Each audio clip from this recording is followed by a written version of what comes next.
Hello, everybody. Welcome back. Hopefully for the first full session in 3 weeks. If Well, everyone, you just jinxed it. yeah, I know. If everyone looks a little grainy, or having Discord is having some struggle. So hopefully that'll clear itself out. We're back. Yeah, elephant in the room. Yes, I shaved a bit. No, I don't think it looks good, but that's okay. All right. So last time, you guys were laying low on the space station New Berks. Laying low. Well, that was the setup. And then Razik found a fellow wayward doctor who ran a free clinic, and her name was Iloa. She was a female Halkerite, which are because I don't know the science on it. They're what Jakin thinks a siliconic life form could be. DM Daddy, thanks for the Twitch sub for 11 months. Good God. And and this is our first week. We're just streaming to Twitch. I shouldn't say first week.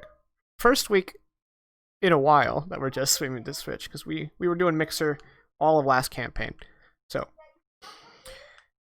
where was I? Oh yes, and while working with Iloa, they encountered an agent of the Thuj cartel, a militarized criminal organization that has apparently recently muscled into the Fire Expanse, and they are trying to aggressively make inroads in the Wild Cluster, usually at the end of a weapon.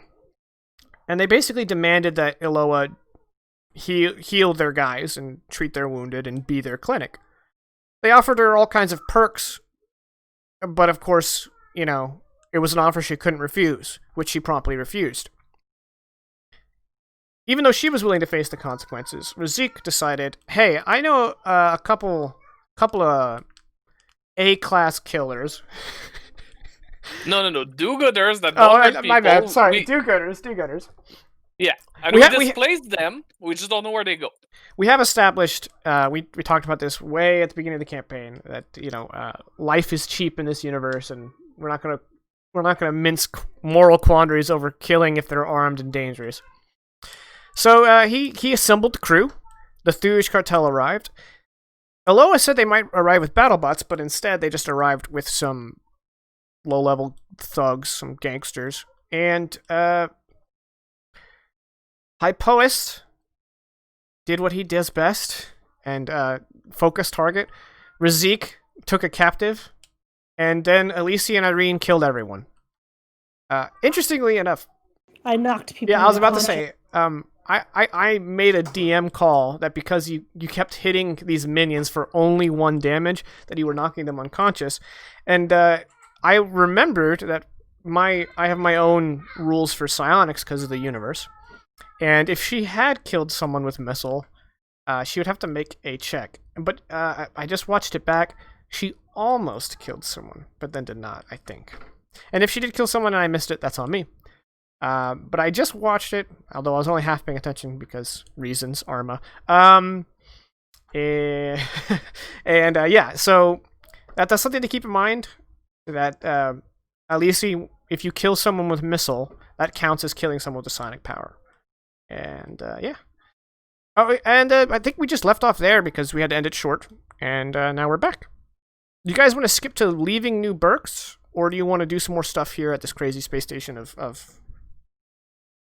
craziness? Personally, I'm okay with a skip. Yeah, and I don't think there's much to do anymore because the Thuj cartel has learned their lesson, and they might come after us, so sticking around might not be the best idea. Okay, you were there for 5 days. Need to trim that. And do you guys want to wait 2 more days, or now that there's, atomized Thuj, maybe it's time to leave?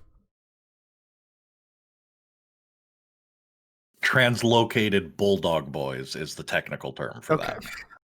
probably do need to scoot boots though. Yeah, I think scooting is the safe. We should Safe. make like an infant off the kitchen floor of a negligent mother and bounce. Oh, Disavow. Or negligent father. Or you make like a 1-year-old who put something in her mouth. In die roll are not representative. Yeah. You could have said, make like a 1-year-old who just put something in her mouth that she shouldn't have. And just haul butts out of there. Yeah. Run your So olds. fast. They have the access to the Speed Force whenever they put something in their mouth. They really, really do. It's impressive. If it weren't for the fact that they were in enclosed space or they ran out of room, you couldn't catch them. Don't even front. Don't even front. Ooh, I almost made a joke, but maybe I shouldn't. Okay. Good. So you guys, we're gonna come. What are you guys doing in Valuk? So I want to open up on you guys arriving at the next location. Have you fully committed to not taking that job from the syndicate? Yes. Yes. So are you guys I've fully going? committed Are you not going to taking that Tectus, or are you going to go on walkabout? I thought we were going. Wait. So Tectus we're is gonna the go planet. to Tectus. Yeah. Tectus is the planet, and then there's that like. Well, I guess this is knowledge I don't quite have yet, but there's the moon. There's thing. stations. Yeah, the station. The orbital constructs. Yeah. Okay. How about one or all of you make a computer check to pull up information on Tectus? Computer.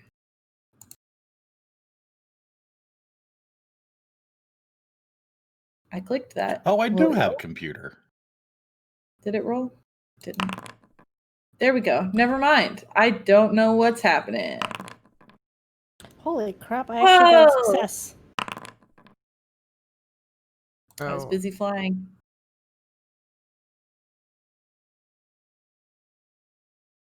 Hang on, I'm not rolling, by I the way. fucking missed a step when I was setting up for stream. Can you guys talk real quick? Okay. Hello, test 1, 2. Excellent. Howdy. Thank you. Heyo. No. All right, so Elise, Sure, wait. you pull up all the deets on Tectus. So that is the Maz system. I'm gonna show this to. Did I? I hope I gave y'all permissions. I did, but I'll just throw this up on your screen. And in case you're interested and you're watching the audience and you can squint really well, I'll throw that information up on screen for y'all as well. I'll skip past the information that isn't super relevant. And it's actually really long, Mm-hmm. but everything on this document, Elise found in Newberg's database before you left. And your guys' antivirus had to like bat away a lot of problems while she did that because Newberg's isn't known for cybersecurity. Luckily, even though you got rid of your computer core, you saved your Hypoist family, malware bytes, which is top of the line virus protection. You know what? Even though this is like a scummy part of the universe, I want my future to be bright and happy, almost Star Trekian. So you guys don't have to worry about cybersecurity in the future, because that gives me anxiety IRL. So Yeah. fuck it. Fuck it. It doesn't exist. Let's just hand wave it as we People are have not- space avast. Yeah. I mean, sure, if it's plot relevant, and if you guys get a virus, then we can deal with it as a plot. But just in the world, you guys don't have to worry about space Russians. In the world, it's fine because our Martian McAfee works. Right, exactly, yeah. Martian McAfee. You got a recursive AI that just deletes malware. See, look at that, guys. World building. And it's so effective that people just stop bother making it. Yeah, everyone So it's like everyone just resorts to phone scams now. Yeah. So it's kind of like real life. Or like emails. Yeah. So we're gonna be open today's.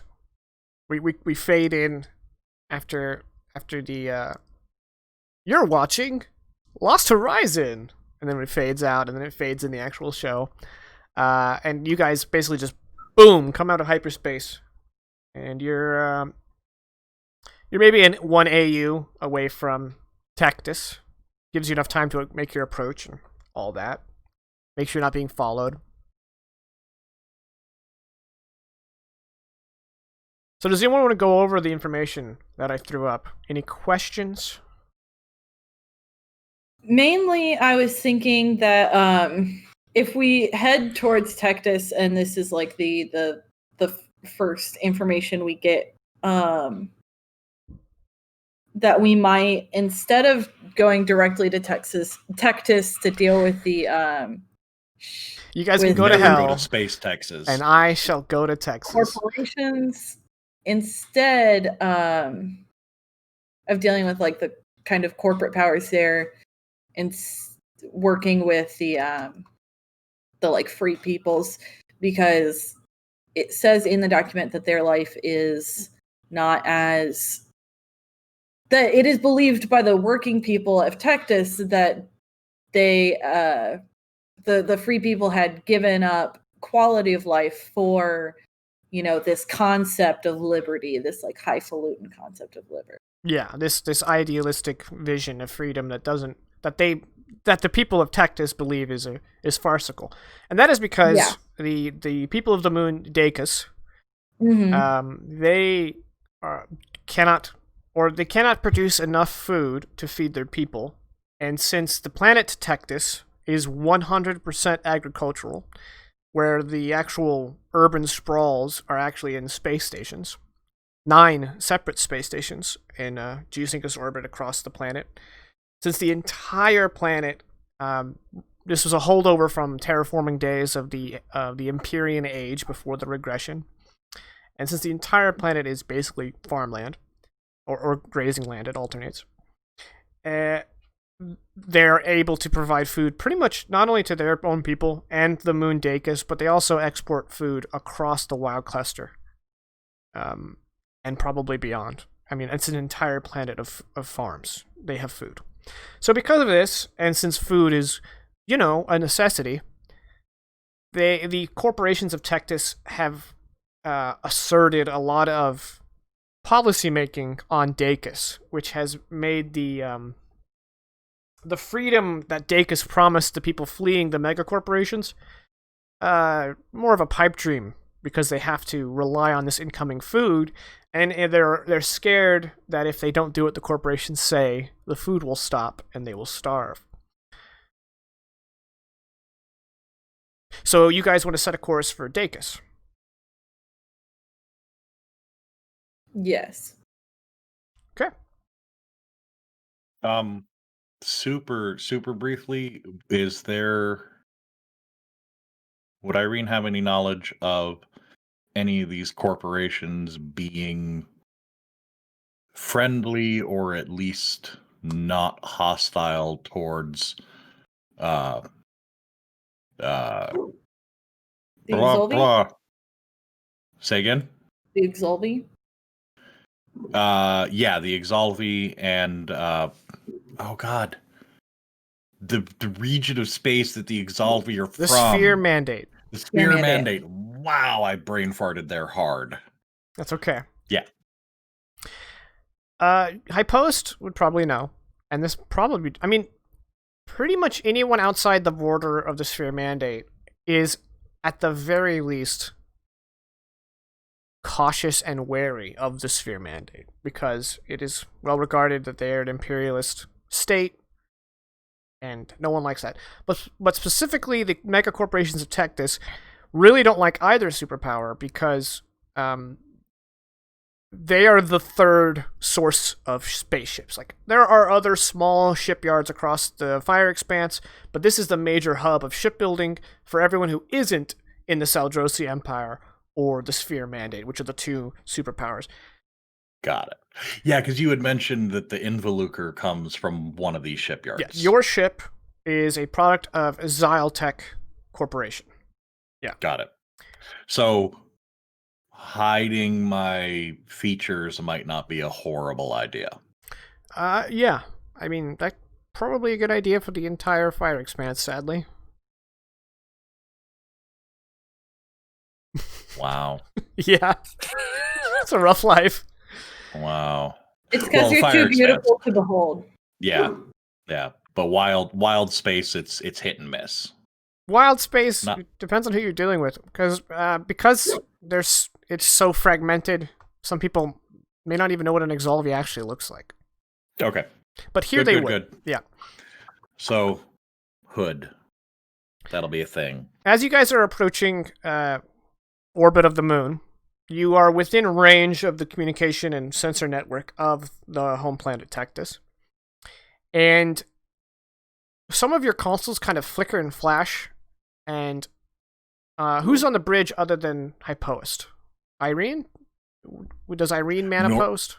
Yeah. Normally, yes. Yeah. And because there's 3 chairs on the bridge, so it would be Hypoist, Irene, and the currently lifeless husk that is Slag. Yeah, I need to move him, so he's probably still there for now. Okay. What does Alisi and Razik do when you guys are preparing to dock/land? Is there a routine, or is it just wherever you are at that time, and then the ship shakes, and you're like, oh, we've landed? Yeah, for the most part. I'd say that if there's ever any cargo, Alicia would probably be in there using her psychic abilities. Go, okay, don't fall over. Razik would probably just be sitting in the lounge area that we have. Or anywhere else where he can be seated. Okay. He's just hanging out. He's Just chilling. hanging. He's chilling. vibing. Well, you guys don't carry cargo, so at best you've got like a crate of foodstuffs, and maybe Yeah. a crate full of energy cells and ammunition, because another thing we've established is that ammo is not a problem. You do have to reload if it gets to that point. If you take 10 shots in one combat, you'll have to reload, which you guys are supposed to keep track of. I think I have a mag of 50. Oh, well then, that's right. The one person who shoots often is just like, mag 50. Don't worry We're about it. Never gonna have 50 actions. Honestly, if I'm shooting 50 times, there's a really severe problem with the rest of the group. Or it's like the entire session is one combat, yeah. Yeah. Alright, so yeah, that's probably, you have like 2 crates, foodstuffs and ammo, and that's like the only thing. I'm sure it's secure. So Alicia, your services are not needed. That's what I was saying, if we had cargo. So I'm probably just about the ship somewhere. Probably trying to plan my next set of mischief. Okay. So, your holographic emitter, there's 2 of them on either side of the flight panel. The one on the left-hand side kind of lights up with this blue glow, and it projects this sphere. And the sphere kind of like almost opens like a Pac-Man, but instead of actually opening, it's just like a light that kind of forms like the motion of talking, like syllables. And it says, "Welcome home, Involuker. Do you require maintenance?" Do we require maintenance? Not that I'm aware of, and I'm aware of everything. No. I see. Well, I am the Zaltec Reception Artificial Intelligence. I have linked with your ship upon arrival of our scanning range. If you require anything from Zaltec, please press my icon on your dashboard. I require a disconnect. Or you can say, "Hey AI," and I will respond. We've got a space Alexa. Damn it. Hate that. We just talked about cybersecurity. We had this whole thing. You ruined it. So much for world building.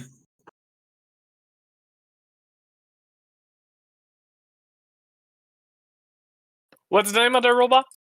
It doesn't have a name. It's just the Zaltec Just the Reception AI, and AI. it's more like a Cortana than it is a robot. Like a little holographic lady. Did I hear you correctly that you wish me to disconnect? Yes, please. We're actually not planning to land on planet right now. I should hope not. Landing Or, on well- the planet Tectus is strictly regulated. In the stations, I mean. We're headed to is it Deicus? Deicus, yeah. We are our trajectory is for Deicus. Very well. I shall disconnect. If you wish to reestablish, simply direct your communications relay at the reception relay of Edam 5. And I Thank shall you. connect there. Have a pleasant stay. And the light drops and the image fades. Ugh. No. I bet Well, it's still spying on us. At least she was polite. Yeah. That's how they get you. Course for Deicus. Okay. I'm the one driving. I don't have to say that. Irene makes some notes. How to get them. Be polite. Subnote. Gonna need some practice there. All right, you're being hailed by Deicus Traffic Control. Mm-hmm.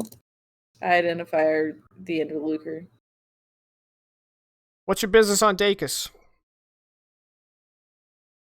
Oh gosh, what's the word for that? Once again, I just blank. Altruism. Altruism. Violent revolution? Altruism. Sorry? Yeah, I guess you don't understand what that word means. Do-gooderness. I see. And how many crew and passengers do you have aboard? Do we count the robot? I'm gonna give him the list, I- including a defunct robot.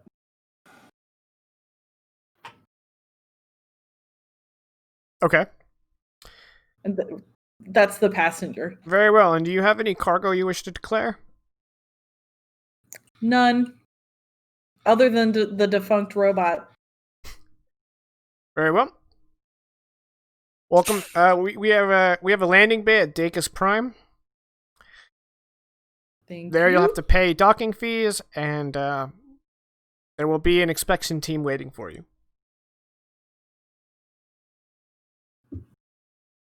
Cool. I head to the docking station. Okay. Irene will head down to her quarters and rapidly disassemble the TID PP. Do I need to go like 10 mph? You know what I mean? Like let my no. foot off the gas and drift down. No, at this point, she's like a friggin' Marine with her rifle. Mm, Like 30 seconds apart, 15 back together. yeah. All right. Following direction from traffic control, you come down to Deicus Prime, which is the capital city. It's a bubble city, and the way these bubbles, it's not like a physical bubble you can see. Instead, there's a circular perimeter that is just emitting atmosphere over the area, and so you can see at the bottom where the moon meets the city, just these huge plumes of white mist just going up and creating kind of like a mist dome. The density of this mist appears to thin into nothingness once it gets to the top, but your sensors can scan that it's blanketing a perfect kind of bubble of atmosphere where there isn't a physical barrier, so you can fly right through it without causing any problems. Cool. And when they direct you to the landing site, you guys find yourself headed towards this sort of almost plant-like construct of multiple landing strips and bays across like 8 or 9 tiers. Some that are just connection hubs, some are actual like landing strips like an airplane, some are like circular pads, and that's the one of the circular pads you guys are landing at. And you guys can see large like cargo vessels docking onto just airlock ports. smaller commercial vessels are kind of like landing on the runways, and just kind of busy air traffic. This is like the only area where there's lots of air traffic. It seems, no flying cars here. So you guys touch down, and there's nothing in the way of railing. So there's just like you guys land on this circular platform with a wide bridge connecting you to the main complex. And there's a trio of individuals. One is tapping away at his tablet. And as you guys drop the gangplank from your cargo bay at the front of the ship, you see that one of the three individuals is a security bot of some kind, and the other one is a guy in a uniform, very fit, and it's not a working uniform. Yes. Quick question: do we have the means to pay this docking fee? Yes, but you're running dangerously low on ingots. Other question: do we would I have any reason to suspect that this security kind of drone would be able to scan out the technology involved in the creation of the TID-PP? As of yet, no one has been able to detect the individual components or even be able to scan. Like what they are. Yeah, that's fair. Yeah. So I'm not worried about it. It is such advanced technology that even if it came off as weird on their scanners, they wouldn't know what it is. Yeah, it looks like some really crazy aftermarket sound system. Right, exactly. And it probably has more components involved in like propulsion technology than weaponry, because it's supposed to be a teleporter that doesn't work. Yeah. Yeah. So they probably wouldn't think of anything of it. It's not going to explode, so they're probably not worried about it. Yeah. You know what? Let's go ahead and let's make this interesting. If you guys pay for refueling here, that's it. No ingots. You're spent. All right.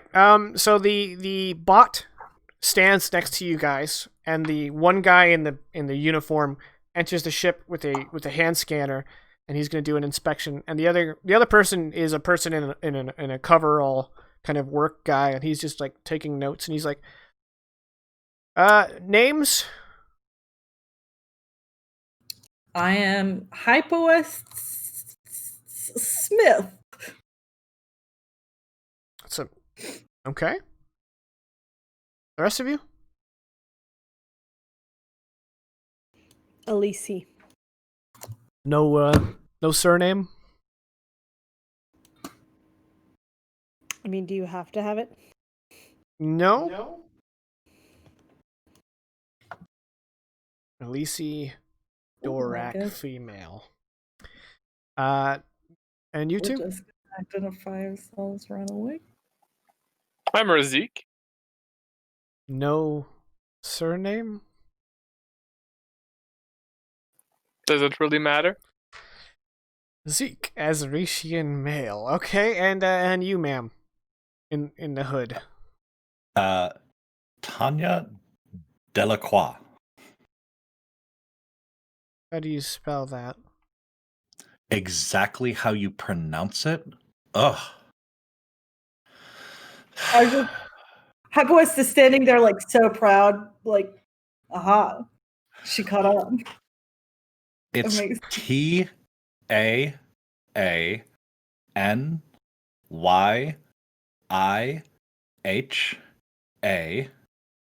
apostrophe A. And the surname? Delacroix. Delacroix. Croix. All right. Like I said, exactly how it sounds. Can I get a retinal scan of the captain? That's me. He holds up the panel. And in case of emergency, who's the first mate? Tanya Delacroix. Okay. Retinal scan, ma'am? She hesitates, but she'll pull the hood back just enough for the retinal scan. How does a retinal scan work on eyesight glow? It just works. It works like Bethesda games, okay? It just works. So it doesn't. Oh, shots fired. We don't have the Wait, we're- technology We're to having put the right NPCs in our game, okay? We're in a bed as the game. No, wait, don't get on the thing. And then the guy just goes like and teleports. Don't worry, we're playing on a heavily modded game. Live. We use mods to fix the experience. That explains the technical difficulties. Yes, yeah. Yeah. The constant issues are because there are mods. Oh, casual Bethesda hate. Hey, cool, I'm game. All right. And then once you exchange ingots, are you going to pay for fuel as well? Are we in need of fuel? I wasn't sure where we are on the whole fueling thing because we did just stop at that station, but I didn't think we restocked on everything because we knew it was going to be so expensive. Right. Well, every jump is fuel lost. Yeah. You have enough. You can have a maximum capacity of fuel for 3 jumps. A total of 9 parsecs worth of fuel. And we don't know where we're going next, so I would say we don't have to take the decision now. We could hold off on the refueling for now. Did you refuel at New Berks?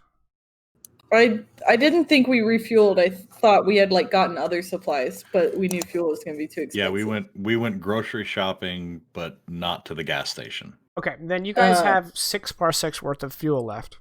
So you have Okay. 2/3 of the tank. Is there a sheet we're keeping track of that on Foundry? No, Or- but I think I can give y'all notes if you'd like in the journal. Actually, I I think you guys can just have, edit your one character thing where I sheet. fill it in. Oh, okay. Yeah, you guys can just under description of your character sheet, you can just use that as a notes section if you want.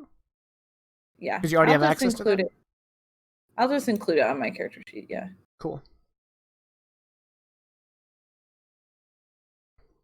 Because we don't need, you guys to write in descriptions because we have this awesome art.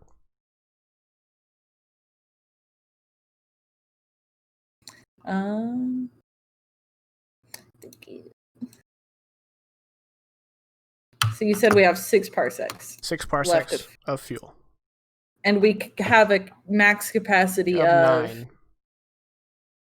Okay. I don't want to refuel yet though. Okay. So Sorry, you've no, got that's some cash after you pay, and the inspection guy comes out and he's like, "All right, well everything seems okay. I think your robot's broken." Yeah, we're working on that. It's I just need you to They've sign to been through a confirm that it lot. was broken before I entered the ship. Yeah, it's been broken. I'll Okay, sign just off on it. sign here. Thank you. what else did you do to it though? I didn't touch it. Mm, Okay, I kind of gave it a little shove. mm-hmm, Just to see if it was actually deactivated. mm-hmm. Well, anyway, We all- welcome to we all did. Deicus. Thank you. What's the skinny on this place? Well, it's not much of a. I mean, I'm sure there's places you can find something to entertain you. There's a. Well, yeah. Well, what's the primary? What's the history? What's the primary exports? What makes Deicus special? What makes Deicus a Deicus? Well, we're free of the megacorps. Other than that, I mean, you can talk to the Ooh. concierge inside. Okay. I'll let you get back to work. Sorry for the trouble. Ah, it's no trouble. Well, enjoy your stay. And the 3 of them turn and start heading down the bridge.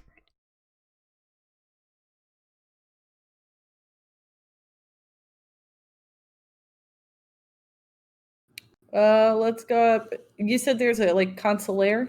Yeah. So you guys basically follow I after lock them. up people. Yeah. Yeah. And you enter this kind of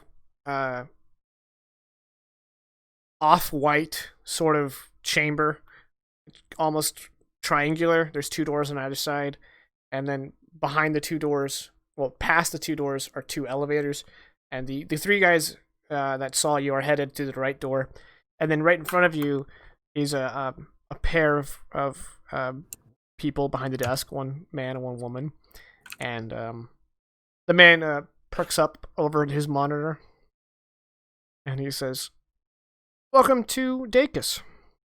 Hello.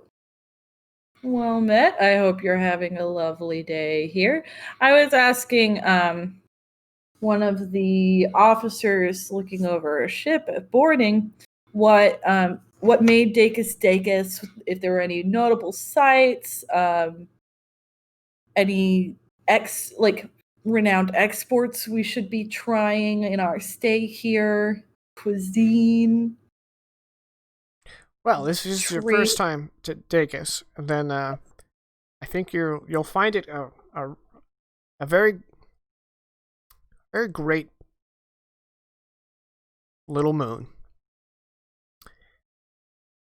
We have a lot of different variety here. We're sort of the cultural hodgepodge of the wild cluster. We have a lot of people who have settled with us ever since we broke away from the corporations. Lots of good cuisine. There are some magnificent theaters. Specifically, the Deicus Landing is the site of the first terraform ship, which has been converted into a really large, not just theater, more of an arena for, and it depends on what kind of sports you're into.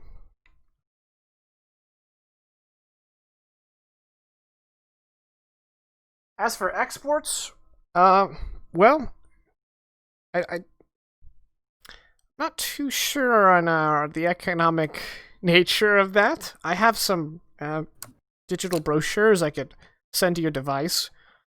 Yes, please. Okay. Just place it on the pad here and connect, and I can upload some brochures. Yeah, it's like a Breath of the Wild. And then Yep, just like that. in. Yeah. Sure. Jake is like, why not? Whatever. Hey, if you guys got an idea, let's do it. Yeah, cool. So I'll accept the brochures. Is there anywhere,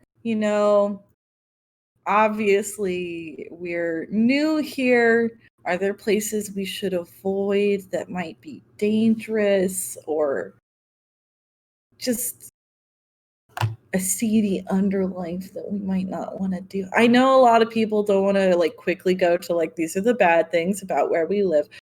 Obviously, we're going to stop by the tourist trap and hopefully pick up some food, but I just want to make sure we're not walking into the bad parts of town. My friend Tanya is a little squeamish and sensitive. Well, Deicus is one of the safest places in the Wild Cluster. In addition to our police force, we also have several militia that do routine patrols through the city and the other cities on Deicus in order to ensure the peace. What's the history of these militias? Well, they were the initial militia. Well, at least that's where they're dated back from, when we finally rose up against the mega corporations and freed the people? Exactly. Oh, I've been so excited to visit.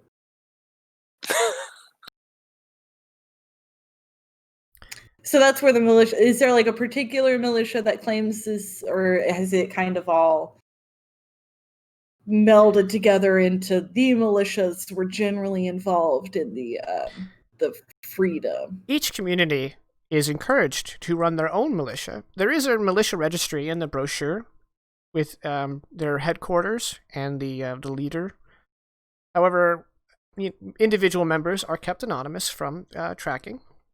Mm-hmm. We do hold the militia to firm standards, and so they don't, become a problem. So you don't have to worry about any... it's not the... what did they say back on Old Terra? It's not the Wild West out there. Shucks. Do you have any computer cafes? Of course. Okay. I mean, what civilized moon doesn't? Do you I have one you mean, recommend? We have a computer cafe called Starbuck, named after the starfighter pilot of some renown. Oh wow, Yeah. Starbucks. Do they serve those like fancy little drinks with the like crumbled candies on top? No, it's more of My friend Elise, he's just wild about this. it's more of a bar and grill. If you Oh. know anything about Starbuck, that makes sense. Yeah, I guess it does track. Well, Well, works thank for you me very too. much. We'll have to find us one of those. And I'm gonna search for a Starbuck. Okay.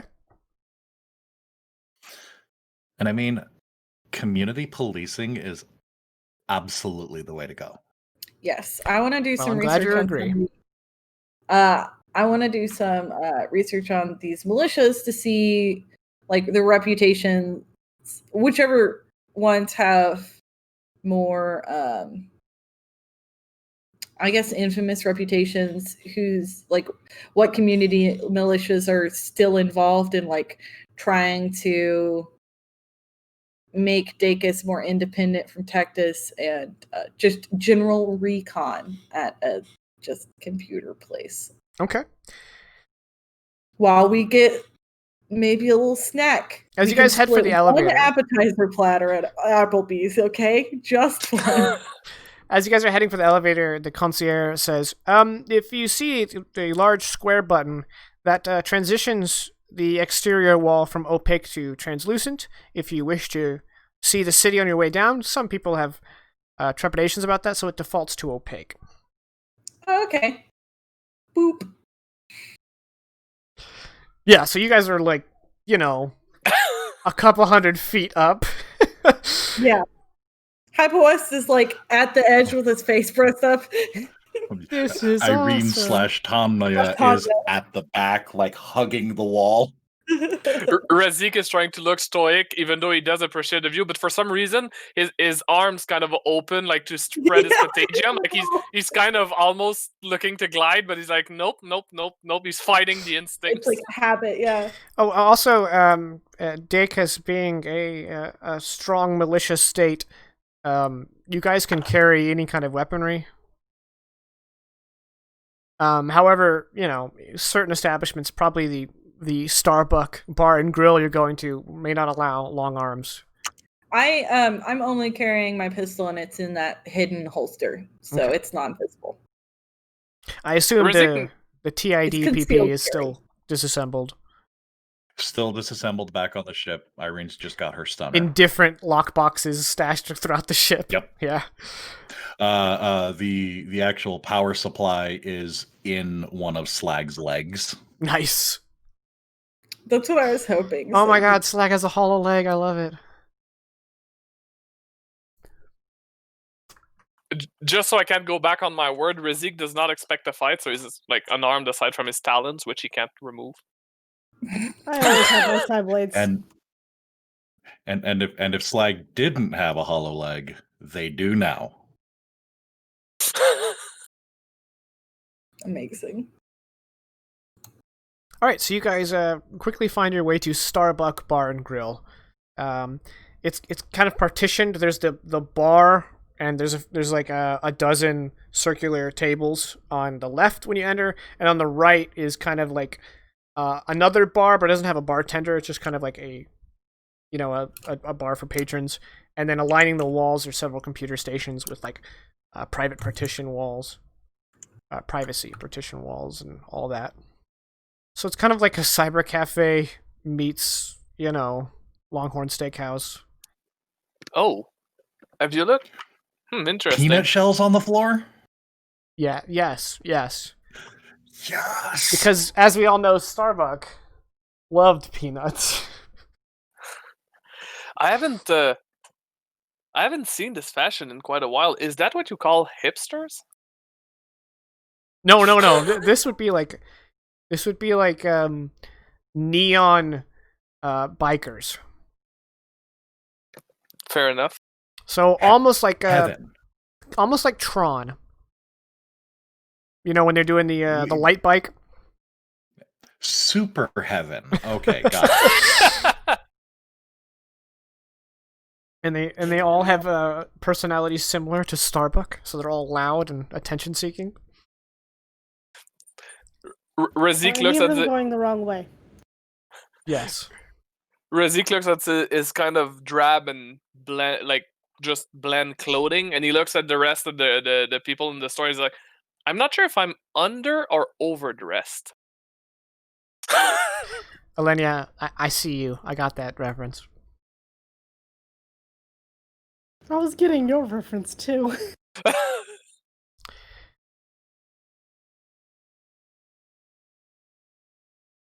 Yeah, whenever one of them starts going the wrong way, someone screams, "You're going the wrong way!" Do we have to wait?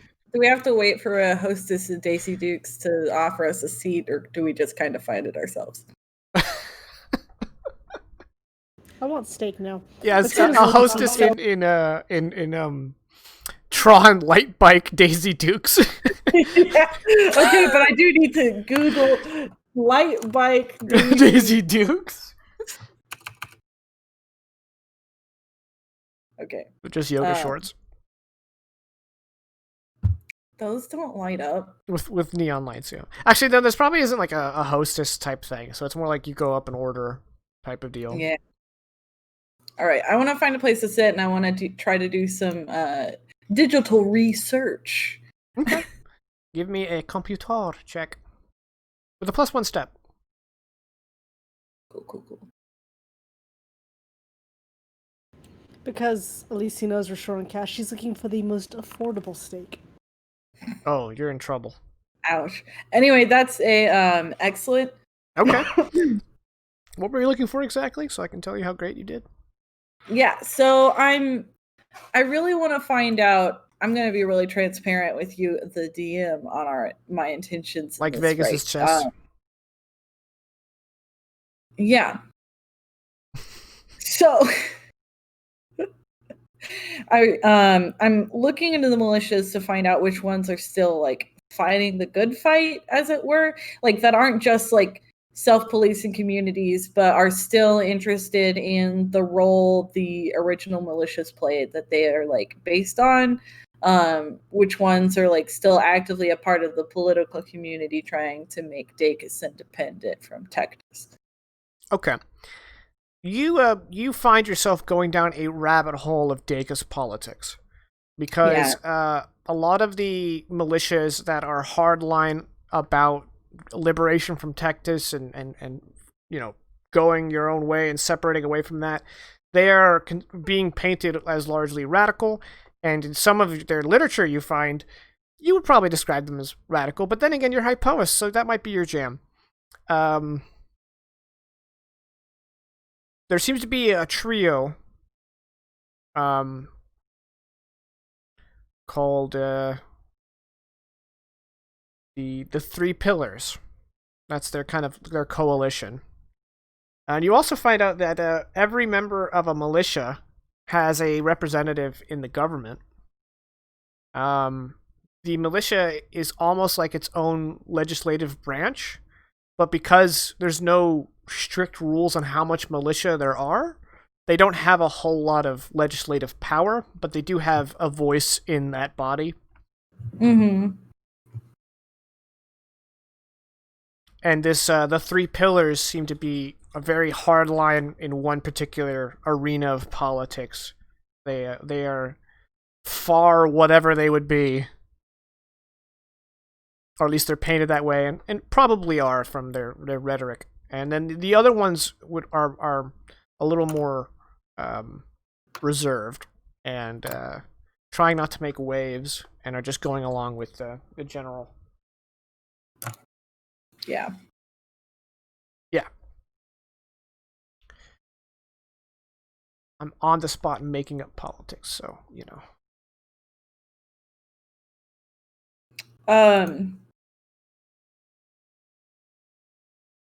Well, I'll help you out here. I'm not looking to do things the politically sensitive way. So much as here's the deal, Jacob. Mm-hmm. Train heist. right? Like my thought process being like, if we could free up some resources for Deicus, us not obviously being members of Deicus, you know, literally driving a ship that is Tectus made, and then kind of like backdoor handed off to one of the more radical militias for them to slowly distribute amongst their communities, it would allow Deicus to not be as reliant on Tectus made goods. Okay. So really, I'm just looking for whatever militia is most likely to allow us to backdoor hand them the goods and or provide us with some information on how to acquire those goods. The three pillars are probably, if you're looking to go mess up Tectus and redistribute some of their belongings, the three pillars would probably be interested in that. To seize the means, yeah. Yeah.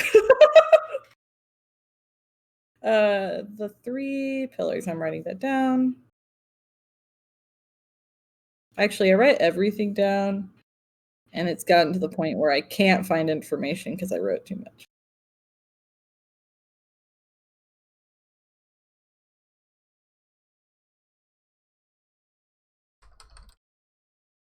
Most likely to support the radical redistribution of goods.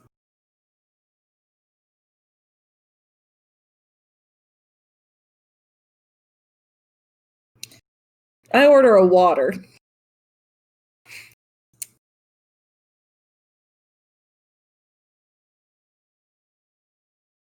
Give me a milk in a dirty glass. Oh.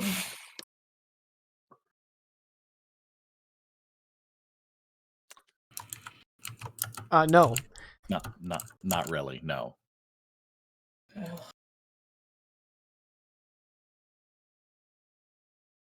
Ooh, I just made an NPC and it's a reference. Is our boy PR watching? Because he's probably the only one who would get it. I don't know don't if he think is. PR is here yet today.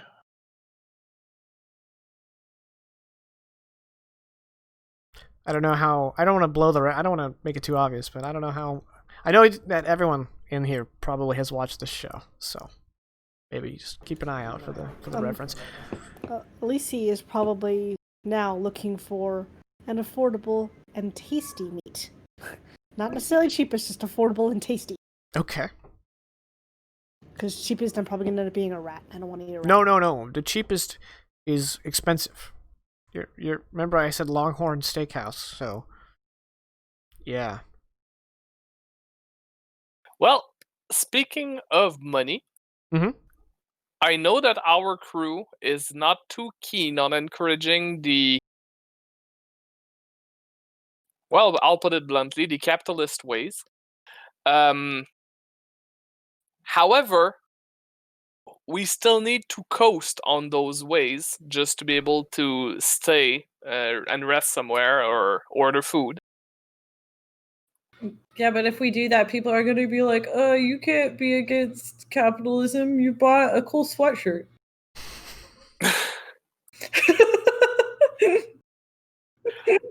I still think that despite the circumstances, one of us at least, and I don't mind being that person, should try finding a little bit of work so that we can pay for our stay and our food.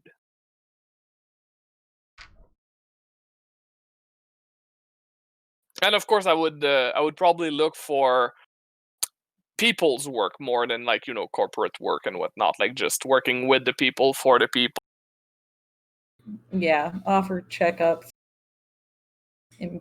immunizations. Certainly, things like that. Or if they have any other job that I can do.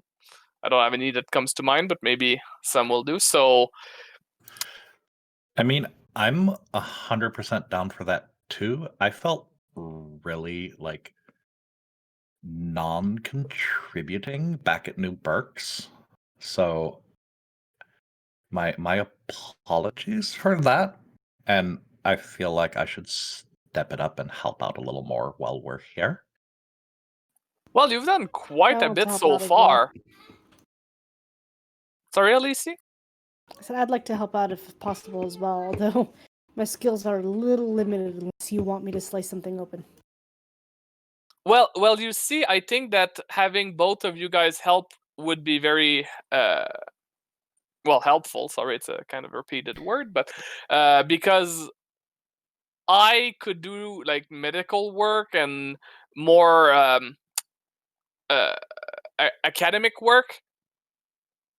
Irene can definitely do more engineering-based work, and Alicia the strength-based work. So we cover all areas that people could need help with. My idea is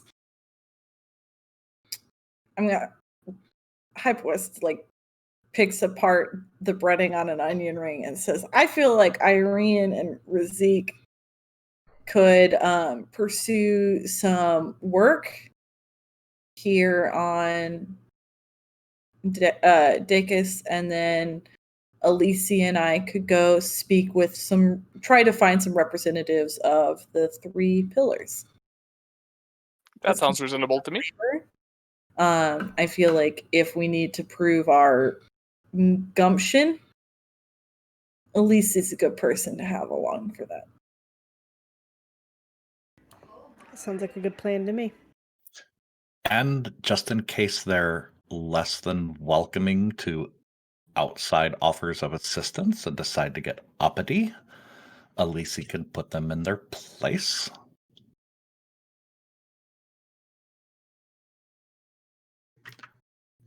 By physically assaulting them is what I was getting at. I understand. I was assuming psychically assaulting, but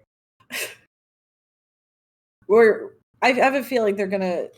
I have a feeling abusing them isn't going to make them like us any more than they like the mega corporations, the conglomerates of Tectus. So let's avoid doing that. Can I just say that where I come from, when I was seated at a restaurant, the conversations were drastically different than the ones we're having right now. I'm so glad to have expanded your cultural horizons. Oh, indeed, I'm learning quite a bit.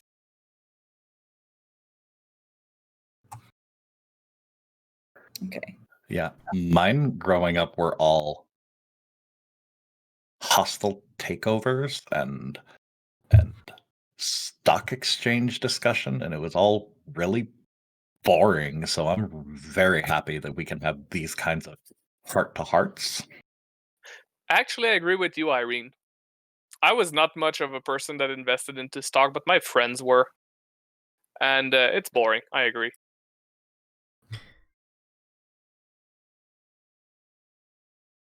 So, Jake, and me and Irene, either at the computer here or after this, would look for work. Just FYI. Okay. Go ahead and give me a computer check with +1 step. Both of us are the best one, because I believe that's Irene. You guys can both do them, and we can combine your successes. You only need one, so you guys can both sit at a different computer and try for it, and if one of you nails it, one of you nails it. Right, you said it was a +1? Yep, I think Rizzy got it. Holy crap! I got an excellent. I want to say, hold on, 13. That's an average for Irene. Okay, so that's 3 successes. Something you both learn is that given both of you are highly specialized workers who are looking to get some contractor work, the planet Deicus, being an anti-corporation established country, is extremely union riddled. Which means getting contract work as soon as you land is a slim chance, especially in your highly specialized fields. We stand a union, though.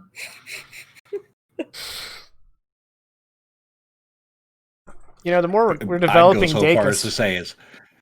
I'd go so far as to say we Stan Lee a union. Like the biggest Stan. He is the greatest Stan, yeah. But I believe would have also browsed the small ads, like the different people that would try to hire people for smaller jobs in exchange Ignore for that. I was just payment testing or something. The help wanteds. Okay.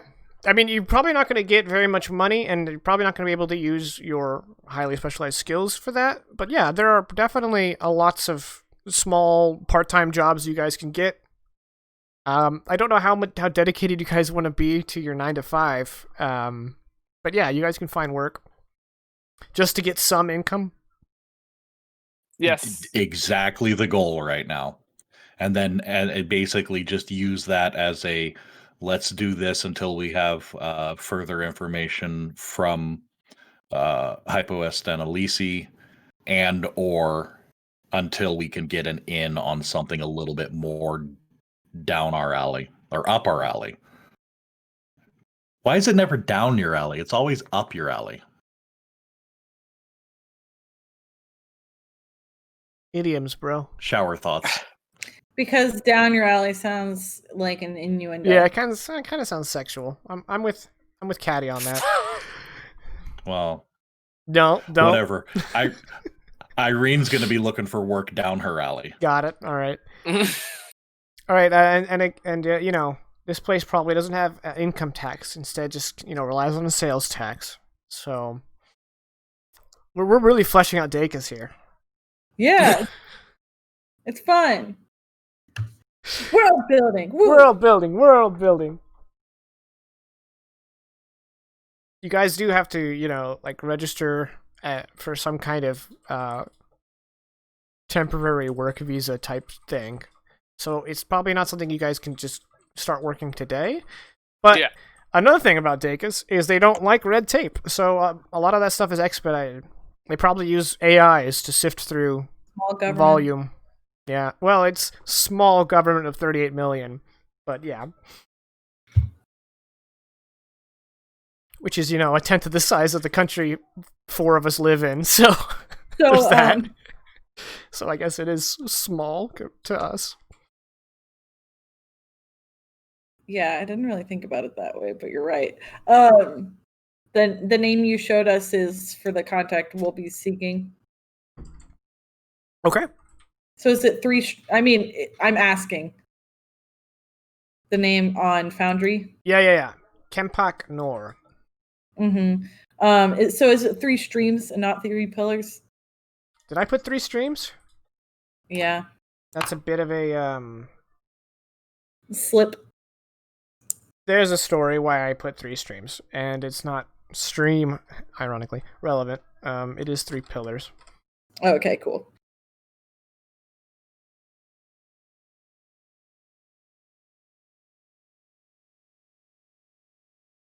Deca block. Militia. You guys can organize a meet at Deca Block HQ. If you guys say the right things, you can probably see Kempak Nor quickly. Okay. Which would be persuasion or misdirection. Your choice on your angle. I assume you're going the direct route, which would be persuasion. Is persuasion a roll? You know what? Yeah, sorry. Multiple systems are rattling around in this noggin. I meant influence. Yeah. Influence. Nice. So, just to cover our bases, +1 racial bonus, +1 step bonus from the skill. So that's +2 step. Oh man, I'm just having a hard time on that. I only needed an 8. You only needed an 8? That's rough. Well, you can either grease some palms, or you can wait a day to be seen. I think I'd be willing to wait a day if also like Irene and Razik are filling out forms and stuff like that. Like we're not in a huge rush. Okay. And I assume you guys are going to go back to Inn of Lucre to sleep? Yeah. It's cheaper to sleep in your car. Luckily, our car has better bed. Fancy RV. Yeah, I was about to say glamping. it's a real nice RV. It's a small yacht. I mean, technically, so. Although your rooms are very cabin, very small. Emphasis on the Frizzy small yacht. Frizzy kind of missed the hotel rooms. Is there anything that you guys want to do before the day is over, aside from fill out forms, go through bureaucracy? This is the most exciting gameplay right now. Oh, just the so best. no, let's stick with that. I'm trying to get us there, but yeah, if we can fill out the red tape. I still need to plan exactly how to present this idea to either Compoc nor or an underling of You guys have an evening routine on board the ship? Something you do, maybe not every night, but maybe the first night after landing on a planet, something, Well, so there's like this almost like a digital graph wheel, and there's an arrow on it, and each arrow has like each wedge. Each arrow on the outside has a member of the crew's name on it, and then each wedge has a chore. And so then you can click like a little button. And it spins. And that's the chores for the day. Irene is constantly like opening that up and reprogramming it so that her name just doesn't show up at all. Look, you can try to do that. I will roll security. That's a failure. Never mind. Irene has suspiciously not had any chores lately. I have not picked up why. No, it's always like the easiest chore. Like I don't know, what would be the easiest chore on a ship? I don't even know. Not necessarily the easiest, but the most suited to her, where she can kind of disappear for hours on end and no one thinks about it. So like checking the oil. Clean the intake valves. Yeah, something that that's really like wipe down the all of the like glass visors on the outside of the ship, so she can just kind of go outside and like take a smoke break and come back inside. Yeah, I did it. And because it's a wheel and the pie slices never change, every time it lands on that, Razik is like, sewage again. I gotta clean the toilets. Yeah, I haven't found a better system. This code was free online. So Razik has to clean the toilets like every time. Oh, amazing. Which is the worst because he hates dirtiness. Actually, so no. He's like, no. Cleaning the toilets isn't the bad part. It's getting all the Dorak fur out of the drains. Look, getting the Dorak fur out of the drains is the responsibility of the Dorak in question. After you shower, you clean out the drain. It's that simple. And we have gone over it multiple times. I just imagine Elise, like just fresh out of the shower, ignoring you, drinking a beer or something. Like blow drying her neck fur. Well, she has hair. Blow drying her fur. Yeah. Okay, no, I get it now. I got the mental picture. Yeah. Razik going into like his wardrobe, like at the top shelf, and he goes and grabs something, and there's Dorak hair that falls. I was like, how does it even get in here? Like, there's no way.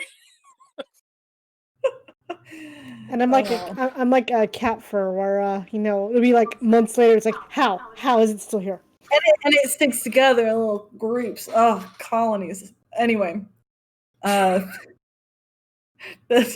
aside, there's a chore wheel, and then of course over dinner, Hypo West makes it a point to ask everyone how their day was, what was something they were thankful for, what was something that didn't go so well.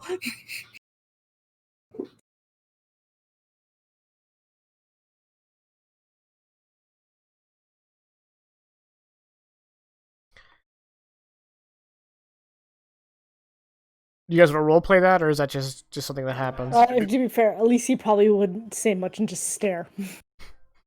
I'm thankful for this. And she stabs the food and puts it in her mouth. Yes. Yeah, Irene it's the brown used to be block like instead that. of the gray block ration. Yeah. Irene used to be like that, but has gotten so accustomed to just giving in and giving Hypoist the barest minimum of answers that gets a smile out of him because she's participating. Such a weird crew.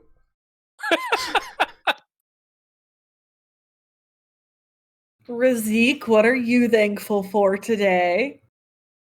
Well, I'm thankful that Not thankful for the chore wheel. no. Yeah, that's exactly it. It's like, so I'm thankful that our medical supplies are going well, that everybody's healthy at this stable, and that we managed to land without any incident. How I'm- selfless of you. Yes, and I'm having trouble with the wheel. It never goes really well, and I feel like every time we have this conversation, it's always the wheel. I tell you, something's weird about. I can't put my finger on it, but something's weird about it.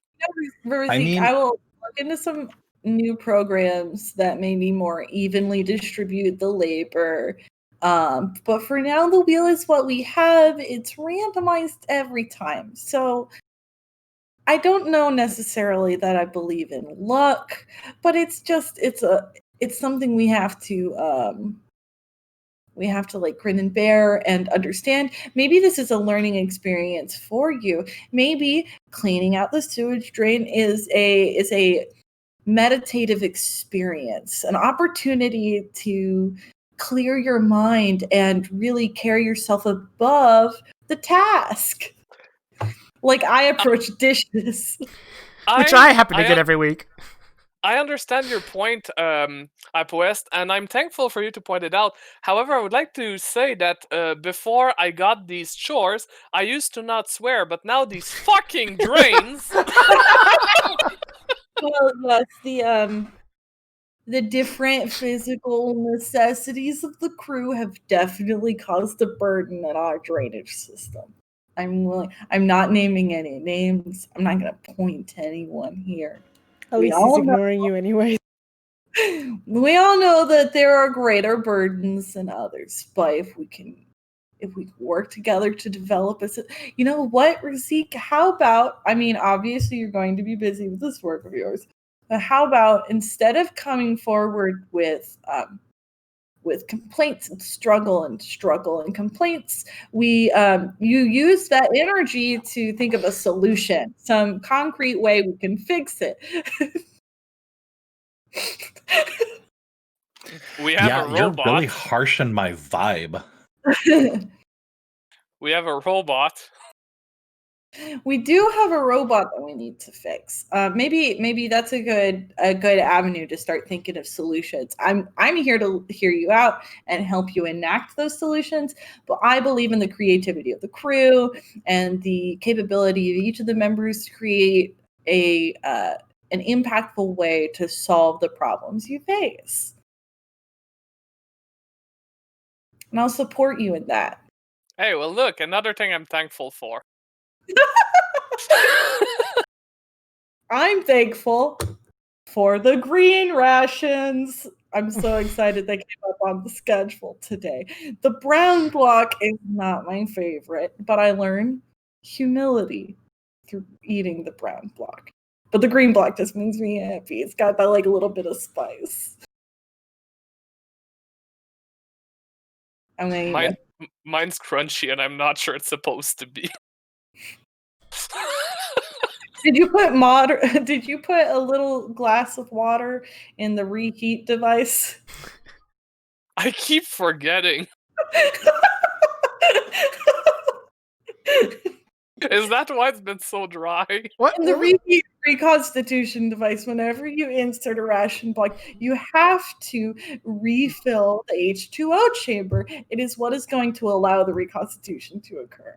But I feel it's always me that refills the H2O tower. It's like you guys wait for me to go get my lunch so that I refill it before you guys put your lunch in.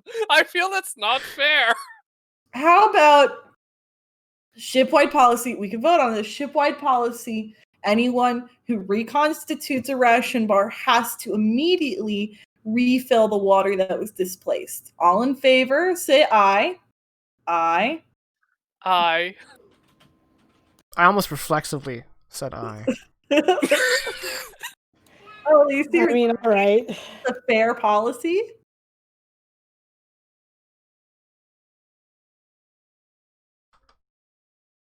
I think Irene didn't say I. You know what? We're not going to point fingers. It sounded to me like everyone said aye. So we're going to go ahead and agree that when you reconstitute a ration bar, you replace the water in the chamber so that the next person does not end up with the dry food. But it does not hurt for everyone to be careful and perceptive in checking the chamber before they reconstitute their food. Right, Razik? Yes. We need to be cognizant of the other people on the ship. Oh, I am. I cleaned the sewage.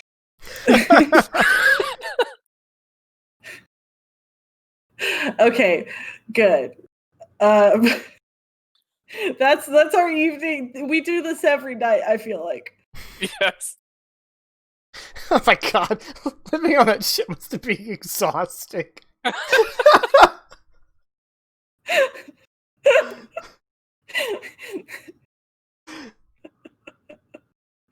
So while we're eating, Elise looks at Irene and says, Irene, I've got a question for you.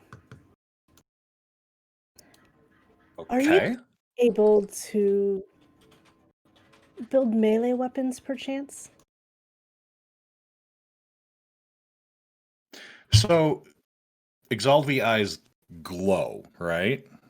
They're like they glow this like this bluish tint. At that question, Irene's eyes glow even brighter and a deeper shade of blue. Yes, I would be absolutely willing to hear whatever it is you have to say next. Well, my side blades are a little too conspicuous.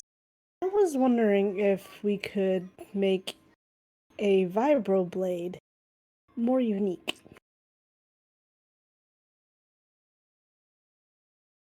Now, I'm not saying no. In fact, I'm saying yes, but define unique. Well, you know how I could throw things with my mind? I want to be able to throw a side blade. Not a side blade, a vibroblade. Yeah, I'll get right on that. That sounds like so much fun. Now here's the idea I came up with. You know Xena's chakram? That. Oh my god. Yes. That's not even Irene. That's Vegas. Yes. Yes, and once again for clarity, yes. Excellent. Let me know if there's anything I could do to help. Oh, you'll be helping. We're gonna have to figure out the appropriate dimensions and weight and aerodynamics. So there will be quite a few opportunities for you to throw it around as I'm working on it. I just envision like Elise pulling out a pad and being like, "Let me draw what I'm thinking of," and she just draws a circle and hands it to you. That's pretty much what it was. Brilliant. Revolutionary.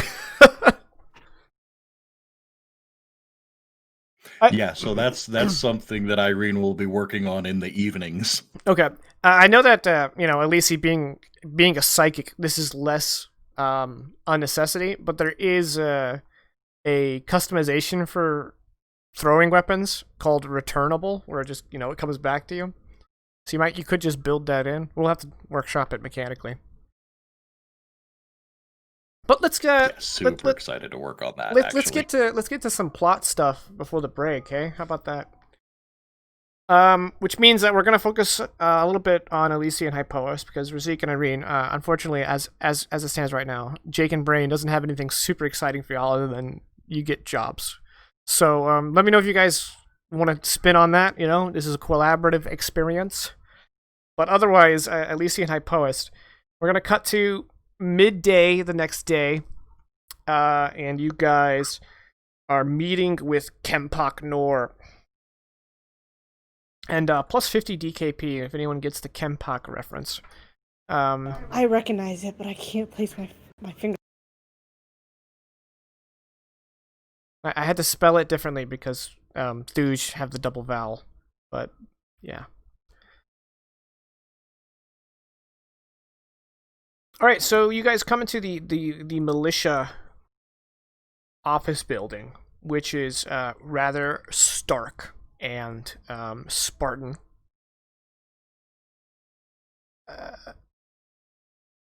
And eventually, you know, you go through the main lobby and you get to this office room, which is small with a small rectangular window, kind of almost casting a silhouetting light on this hulking Thuj. And even though he is obviously bearing an above average amount of muscle for even a Thuj, he also has a noticeable pot belly. Like this is a guy who has achieved a position in his militia to the point where he has become maybe perhaps a little lax. He has one donut too many every morning. Yeah, he's not a frontline guy anymore, so he's kind of let go. Or maybe he's always been like this, it's hard to say. And he's like, I'm Kempak Nor. Welcome to Deca Block. I see here you guys are from out of Moon. Yes, a little bit. We're kind of drifters, rough riders, trying to represent the good fight, like the Three Pillars has for a long time, in representing the interests of the people against the mega corporations. We act similarly as an independent group of just like a few different fighters who try to free people from oppressive financial burdens. Recently, I don't know if you might have heard about this. It wasn't a huge deal, but the White Helms Mercenary Group was bought up from underneath a smaller family of Coablia rig workers, and we helped free them from the threats of the White Helm and from the larger corporate interests that had threatened their family livelihood. And we wanted to participate in similar work here on Deicus and just assist in the good fight to free the people of Deicus from the conglomerate of mega corporations on Tectus. Well, not to look a gift horse in the mouth, but that's quite a statement coming in here and saying that. So you guys are just mercenaries of a sort? I suppose you could say that. We've been called, there are quite a selection of names for people in our line of work. Brown nosers. Someone once called us yellow bellied, which I think comes from We're mercenaries. having a strong bronze built stomach, like a constitution. And then I believe also we heard do-gooders, no good scoundrels. But mercenaries works okay for us. My name is Hyperwest Senglu, and it's a pleasure to meet. I did lie to the docking worker and say Hyperwest Smith. I am kind of, I am sought out. There is a bounty, to be quite honest. Hyperwest, you don't tell people that. It's okay. It's really inconvenient to cash in, and ultimately your endeavors are contrary to the endeavors of the Sphere Mandate. What I am here to offer is our assistance in doing what we can to help fight the good fight while we are here on Deicus, because I feel like if we do the work, maybe some of the dirty work, then Tectus won't be able to point and say, well, that was you guys, and now we're gonna blow the moon up. And just for example, you know.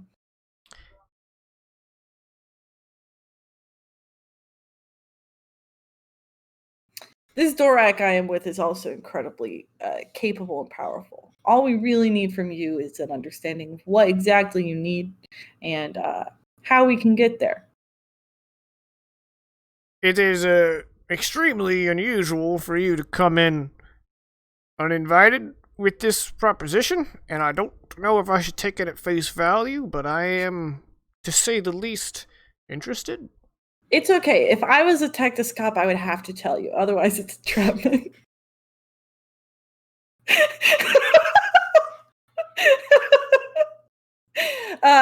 Should I roll, like, I don't know. Roll influence.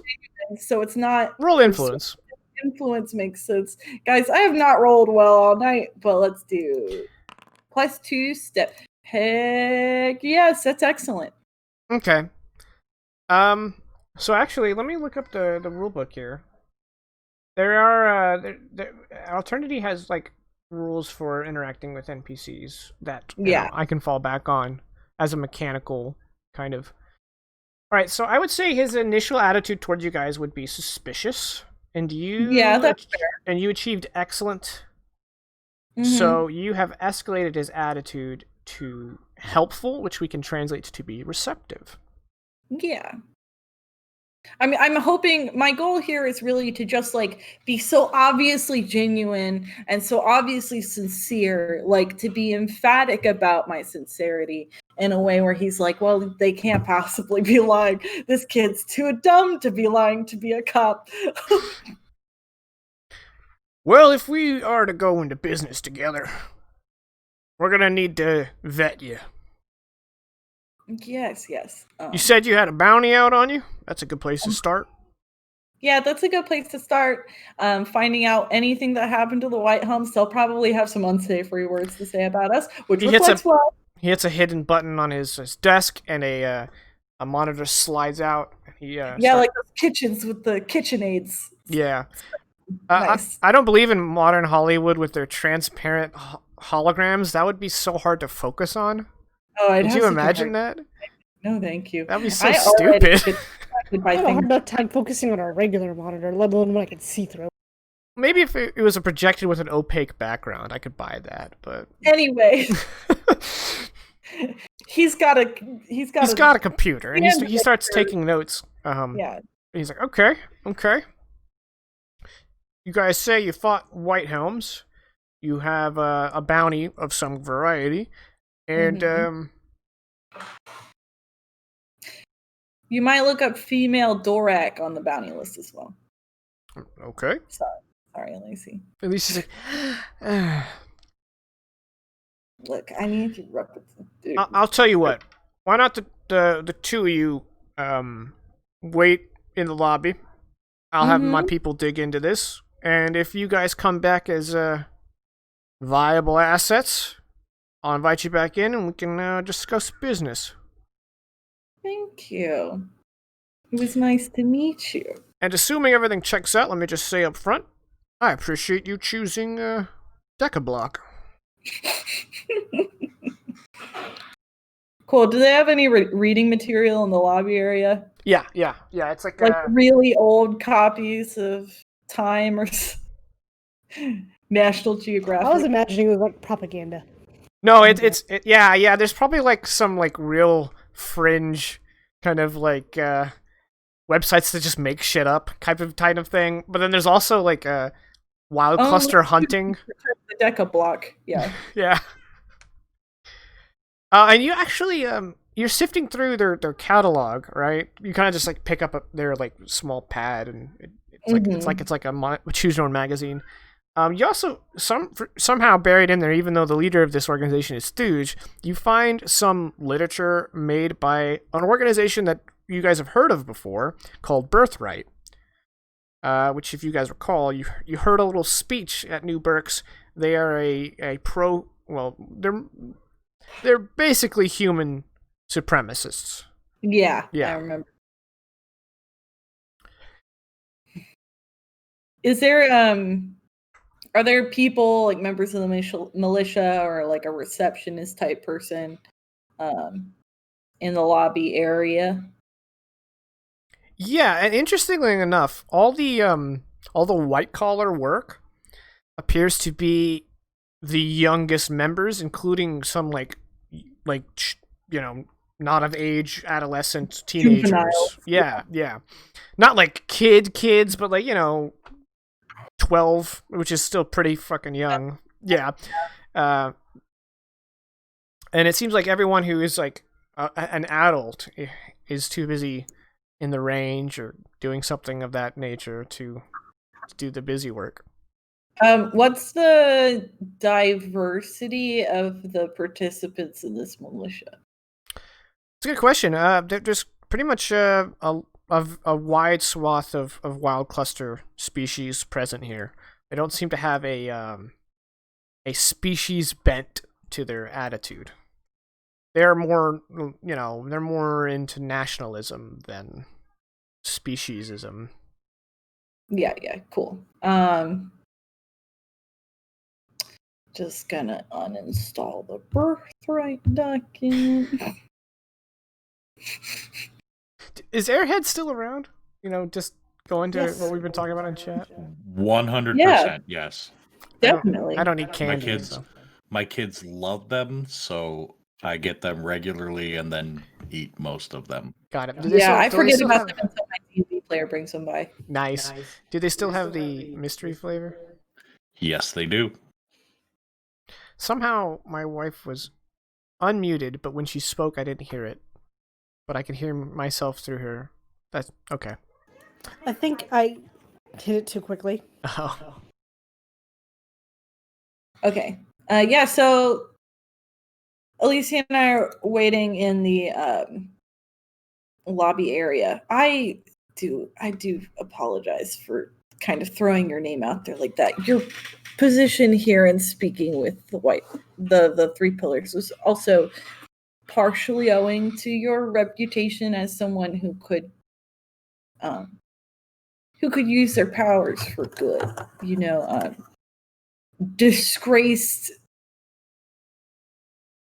Bringing in a disgraced doctor from the Saldrosi Empire or an Exolvi from the Sphere Mandate would not have very quickly earned their trust, even if there are people seeking them across the galaxy. But I do feel bad. I probably should have spoken with you before kind of putting your name out there as a recommendation for our...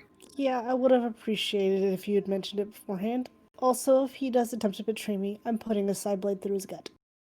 Yeah, no, I figured that was part of the deal. But also, in some way, aren't you granted the opportunity to continue spreading the mission of the Starkeepers and maintaining peace in the galaxy by helping to empower people who are in these sorts of positions?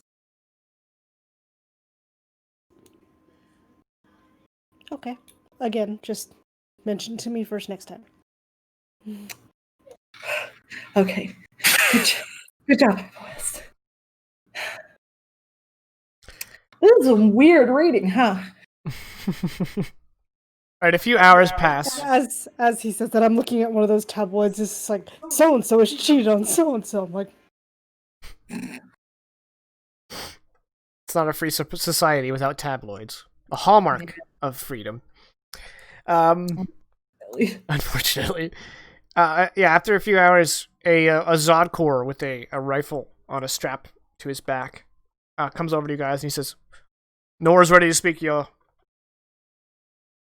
And a Zodkor is very humanoid. They have a crown of horns, kind of like short, stubby horns, and otherwise are fairly And human. multicolored face paint. No, okay. No, I was thinking it too. no. Wi-Fi high five.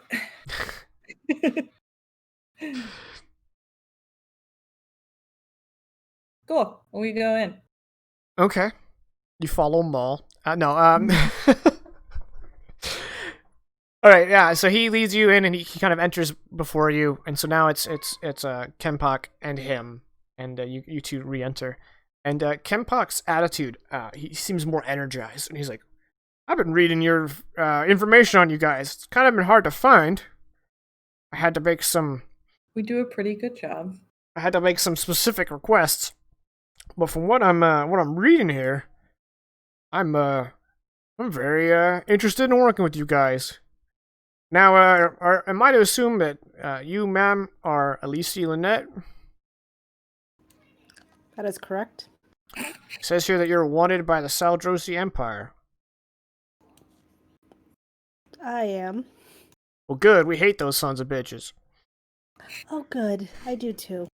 Yeah, most people should, honestly. If they've got two brain cells to rub together, they hate the Saldrosi Empire. Am I right? And I kind of like nudge the guy with the horns, like, Yeah, the guy with the horns seems like in desperate need of a sense of humor.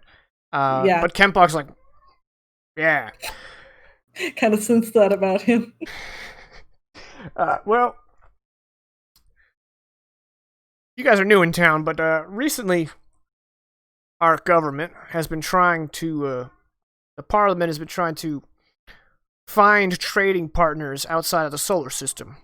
And this has led to some interested parties that are people we don't want to deal with. Unfortunately, Three Pillars is getting shut out of all these conversations. One interested party in doing trade with us is the Saldrosi Empire. We're none too pleased about that. Some squirrely dignitary by the name of Quelrak Tor has arrived with his entourage. How do you spell that? Just the way it sounds?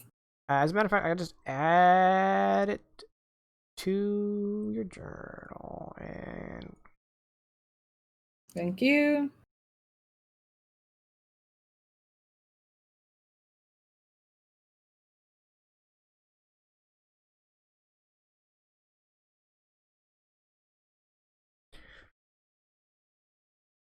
so we need to establish a method of communication that can't be traced back to us. And then we need to decide on what actions you guys can take that would serve the cause.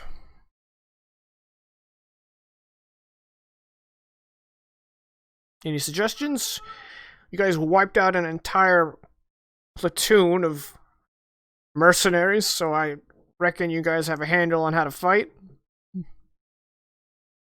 I was thinking if you could provide us some information on how they transport some of the foodstuffs up to the, the civil sorts of bases surrounding Tectus, right? We could make a bit of a, what's the word Irene would use? Snatch and grab.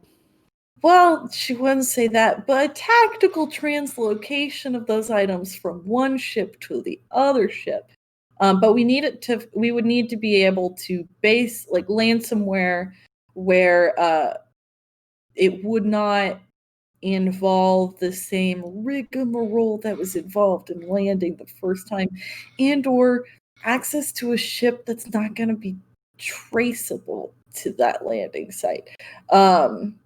If we had a way to access those supplies, provide them to your people, even if you wanted to frame that as like a transaction, even like a under the table kind of one, then you wouldn't be to blame for the stolen goods. You can kind of launder and slowly disseminate those out to your community. Then we can also do something on the other hand to empower you to refuse the assistance of the Saldrosi Empire. Okay. Okay, well, one thing at a time, I think. Now, obviously, if y'all happen to intercept some food supplies leaving Tectus, that would be beneficial to our cause. Unfortunately, one, maybe two shipments wouldn't put a huge dent in their export. I wouldn't necessarily need to put a huge dent in their export as much as the reason you're looking to the Saldrosi Empire, well, not you individually, obviously. The reason the Parliament is looking to the Saldrosi Empire is because there's not enough food on Deicus already. If there was a way for us to provide some foodstuffs, it would be hard to say no, and it would mean that the Saldrosi Empire had less power to manipulate the Parliament into an agreement. All right, let's workshop this idea. Yeah. Each Haley station is in geosynchronous orbit over an ethereal space elevator. That is to say, a space elevator with no physical components in atmosphere. Yeah. They use Empyrean tech to sort of lift the supplies straight up to the space station. My grandfather used to operate those rigs back before we gained our freedom. Monorail trains transport supplies or food from granaries and other storage facilities to these space elevators. And there's a network of monorails that litter the whole planet. Now, unfortunately, since the planet is just one big farm, tracking each monorail is pretty easy for the boys. You know, those corporatist swine. So you would have a hard time hitting one of them monorails. But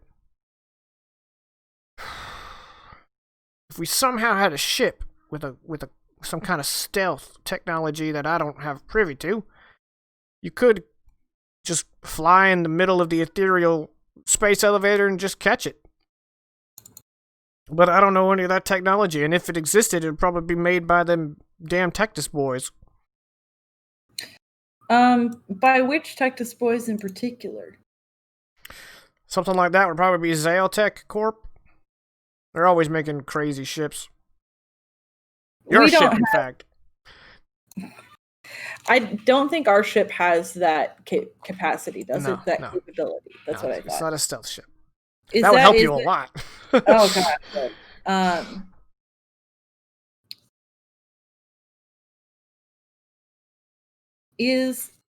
Because I don't quite know the technology, right? Would something like stealth or, discreet cloaking, things like that, could that be installed third party, or is it part of the larger overall structure of the ship, like in a mechanical sense? I don't think Hypoist has that technical know-how. Irene does. Irene would. Yeah.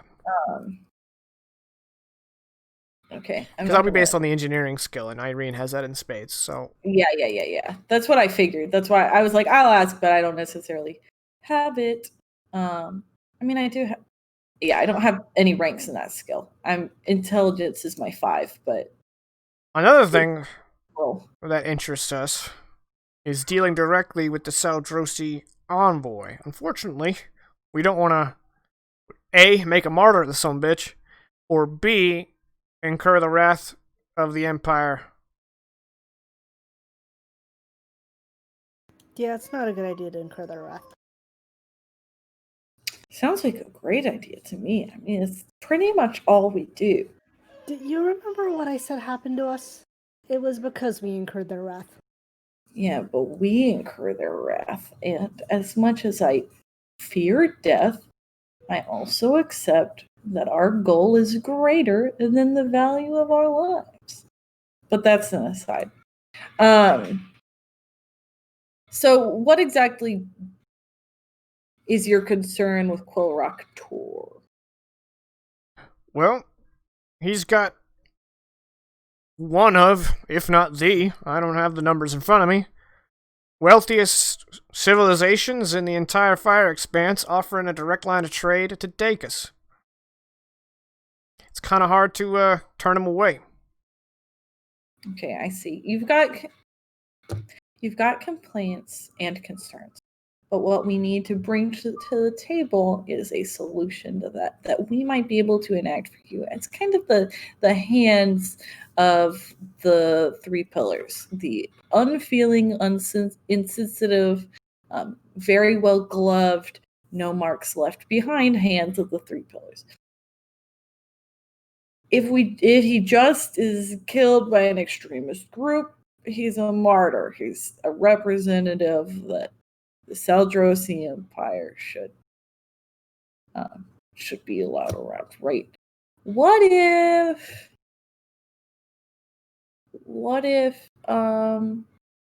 the corporations over on Tectus didn't want him around? The way I see it, if he dies on Deicus, the next time we see a Saldrin, it'll be aboard a battlecruiser. Yeah, that's what I figured. Or if he died on Deicus, but very obviously died to a member of a Tectus mega corporation. I respect what you're trying to say, but I think, unfortunately, Quellrock Tor can't be killed. It's kind of untouchable. Yeah, so then what did you want us to do about him? Because you were saying our idea was like getting a bit cart before the horse, and then you have this problem of Quellrock Tor, and you don't have a solution for me. You don't have anything we can do. What if we made doing business with the Saldrosi Empire completely untenable in the public's eye? Even if they could have a 24/7 shipment of food, no questions asked, we wouldn't take it because of how much we hate them sumbitches. Okay. Now, I don't know how far you guys are willing to go. But he looks to the Zagor. There's something we could do. Now, Miss Lynette, I'm not sure if you know this, but your name has been rebranded. Your Starkeeper name. What? The Saldrosi Empire has restarted the Starkeeper organization as a psionic shock trooper arm of their military branch. We've been hearing rumors that Starkeeper psychic assassins have been taking out key opponents in the unclaimed territories between here and the Sphere Mandate. So, given that their methods are your methods, maybe you guys could pay a visit of some opponents of the Saldrosi Empire and make it look like the Saldrosi Empire is carving a path to submission. Again, it's a little unscrupulous. It's not the methods we prefer, but it's the most direct route without killing the sumbitch himself. we could make it appear that the Saldrosi Empire attempted on a member of the committee that maybe is against. That's against their helping. Yeah, against the Saldrosi Empire.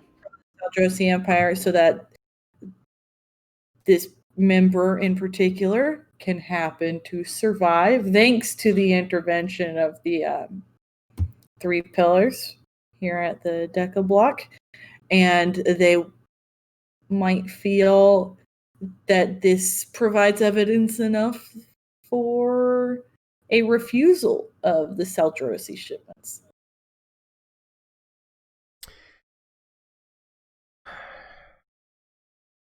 This has legs. Yeah, I mean, other than, like, your idea was just for us to go do the Saldrosi Empire's work for them, but make it public, which I also like. But it needs to be against someone that the public cares about. And the public cares about the people who are trying to ensure healthy trade relations and food opportunities for the public.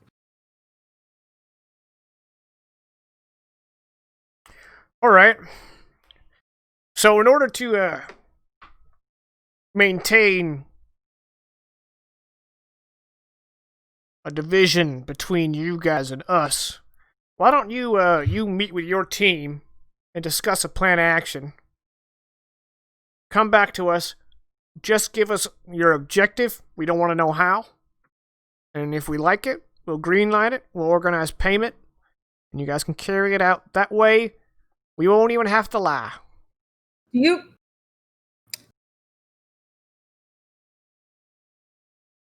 Would there be any starting point on potential... Are there people you feel we should protect from the Saldrosi Empire? I got a list of names. Get this man some names. The Zodkor pulls out a pad and starts flipping through it real quick.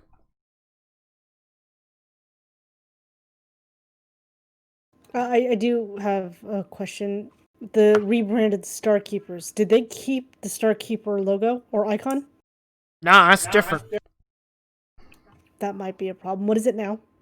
Put that on the pad. You know who really needs protection from the Saldrosi Empire? One that would be a credible target of the Saldrosi. Instead of going after one of our esteemed members of Parliament, why don't you go after their competition in the bidding war? Put those names on the list.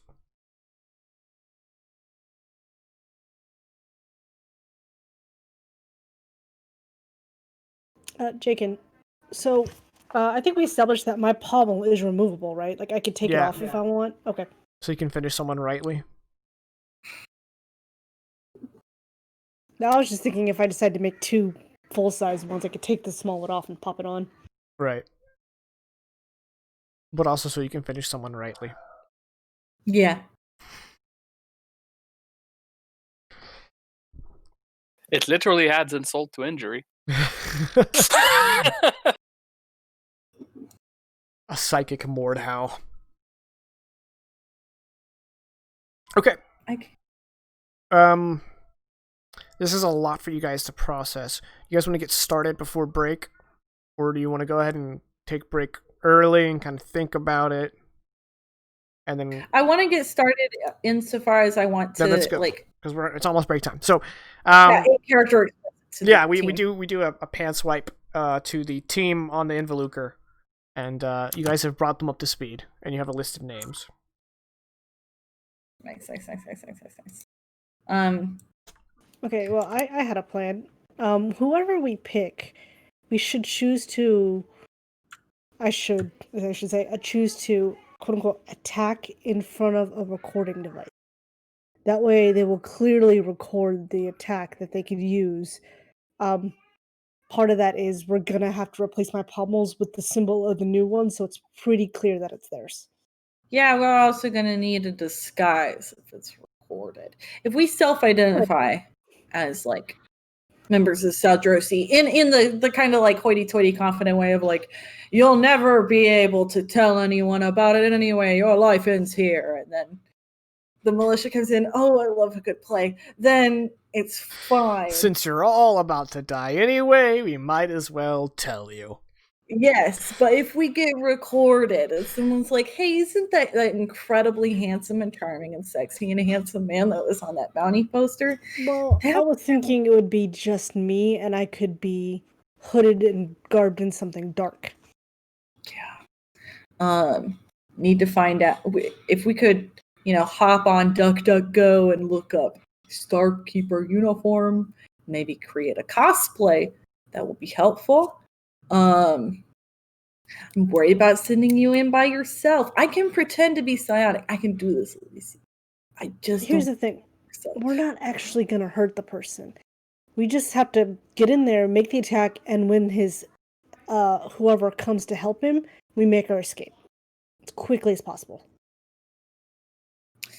Yeah, but what if he's a little stronger than we thought he was gonna be? Or whoever who comes to help him. If it's just you, I am concerned. But I can just be nearby, and you can always page me in. It's okay. We'll find out assistant first. So then it just comes down to choosing from the list of names. And while you look at the list of names, I would like to point out that if you need it recorded, then it could be one of us holding the recorder, so that we're in the area if needs be.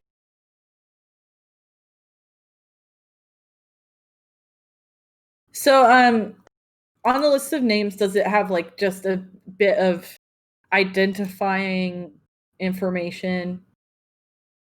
Yeah. I have one already written Kind of out. chosen? No, not chosen. You guys can pick, but I have one that I already have a write up for, because it was another avenue for you guys to go. Also, this one you probably don't have qualms with messing with. So here you go.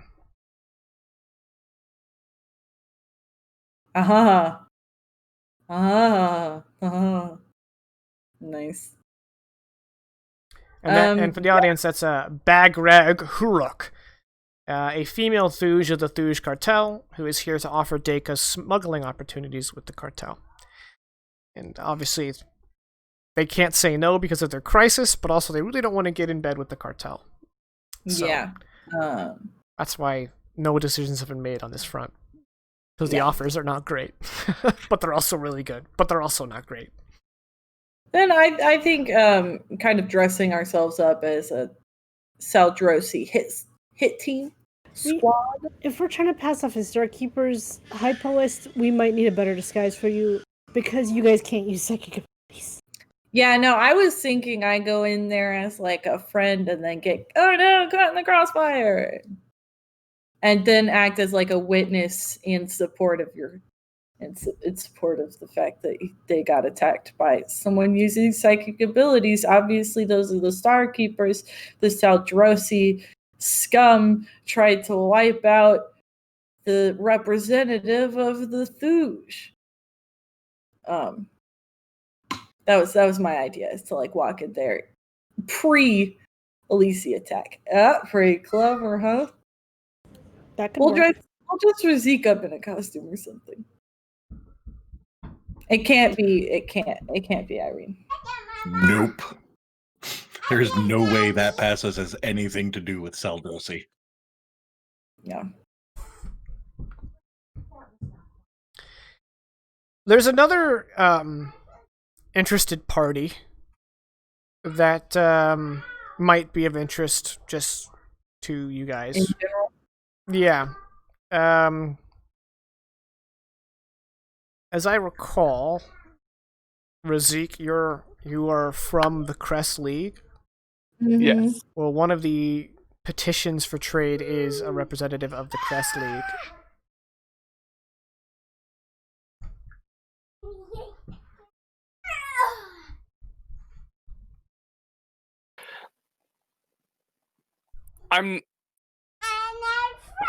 I'm kind of failing to see why it would be a particular interest. I think my character would rather avoid that.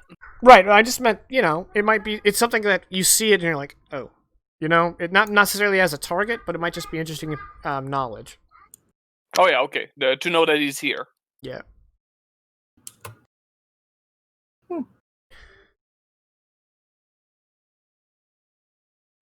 Hang on. You guys can carry on. What I feel like the plan should be is members of our team infiltrate the cartel location wherever she's staying to as a front for something, whether or not it's just like, hey, we're the entertainment, we were sent by members of the parliament to ensure that you have a lovely stay, or something like that. Then conveniently Alicia comes in representing the Saldrosi Empire, makes a threatening attack. We could decide on a time exactly when that would happen. The members of the Three Pillars could arrive with the front that they had information that Bagrag Haruk, is that how it said? It had been targeted by, like, maybe say they intercepted information on a tracker about a Saldrosi agent being sent to handle the conflict and trade interests, and then we're convenient witnesses to the attack so that we can kind of fuel the narrative there, while Elise makes a convenient escape. Does that make sense? Yeah. Okay, so with the group preparing to stage a fake assassination Attempt. Yeah, we're going to stage an assassination attempt. We're going to go to break. We'll be back 15 after, and we'll see where this goes. It sounds like it's going to be crazy. Yeah. We got another hour 45 of Dire Roll Lost Horizon coming at you. Stay tuned. Hello, everybody. Welcome back. Sorry, we went a little long on the break. But that's okay. We're back now. All right. Let's go into the preparation phase of this job. How is everyone going to prepare? What is everyone's role going to be? And then I'll figure it out from there. Well, I'm gonna look up everything about these new Starkeepers, how they dress and everything like that, and then I'm gonna make a new pommel so that when I turn on my side blade, it's their symbol. Okay.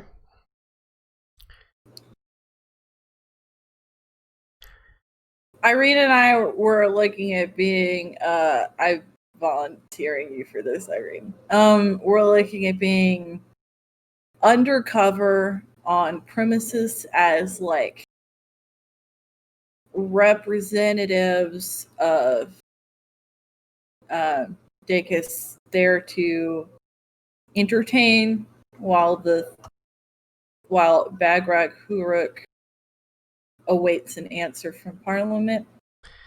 Okay, and that leads that way we could act as witnesses. That leads to the question of where do you plan to do your attempt? Do we know if they're like if she's staying at a particular hotel or anything like that? Was there any reconnaissance type information provided by Three Pillars? Yeah, they have compounds for dignitaries. Yeah. So there's probably one compound for the Thuj cartel, despite their illicit status. We could either do that, or if Elise thought it more prudent, do it in like a public location, and I could lay on the charm. I'm worried about other people in a public location, like a bystander going, "I'll help," and then whipping out a gun. I'd let her do it in private, and if possible, in front of a camera.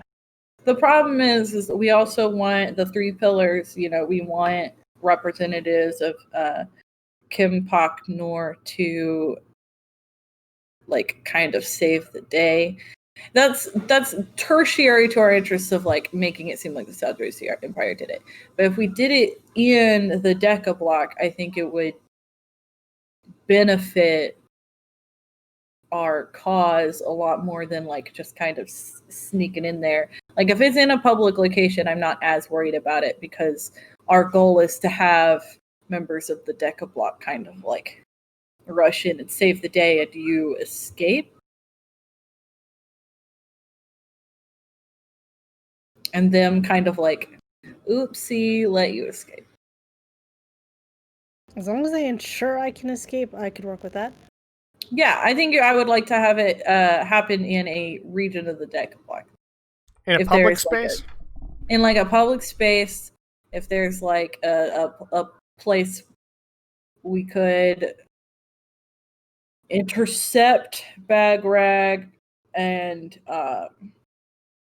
convince her to like join us at a bar in that block or something like that, so that we're in like a public location. Okay.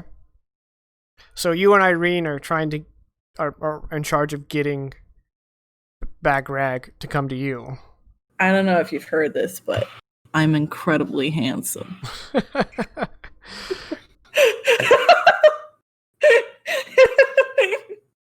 Bring me the handsome boy. You know, that sounds like a line recording from like the first Metal Gear game.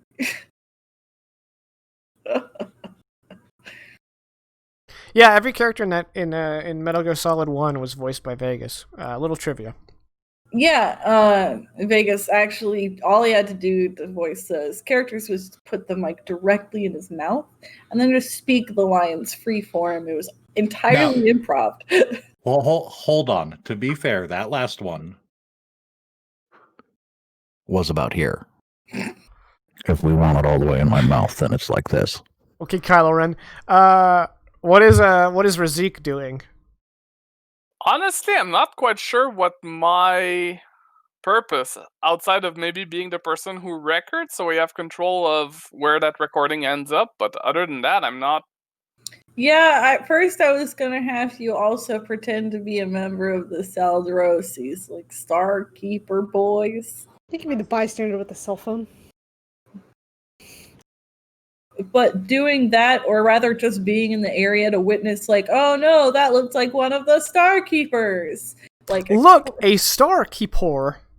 yeah, like a plant in the crowd would be really good, where he can be like, wow, fellow citizen, do you see that Star Keeper sent by the Saldrosi Empire to attack that helpless Thoosh? Well, helpless is a strong word for a Thoosh.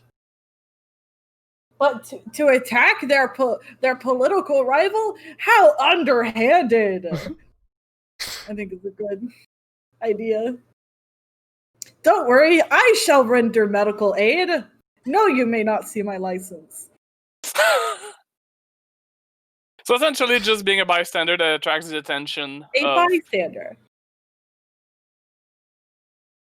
Yes. I love this plan very much. There is no way we can fail. Okay. Just gonna look at the misdirection, having no skills in it. Just saying out there. Just. You're not really misdirecting. How about performance? So in order to learn about the new and improved or perhaps deproved Star Keepers, you need to succeed a computers and a culture check. Now you don't necessarily have to roll it yourself. You can ask for help, because I know a certain person has a specialty in Saldrosi Empire culture. So Hypois could make that roll. I would like help. I'm not good with computers, despite the fact that I somehow got all the data on this planet. Okay. So I just imagine I have a step bonus of 1 automatically, and then I get a step bonus from my specialization. Yeah.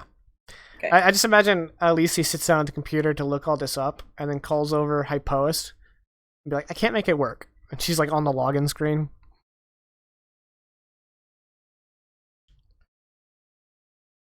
I gotta open the window so I can see my roll. You got a 9. Guess what? I can't make it work either. Well, you could spend a hero point. Is this your computer check or your culture check?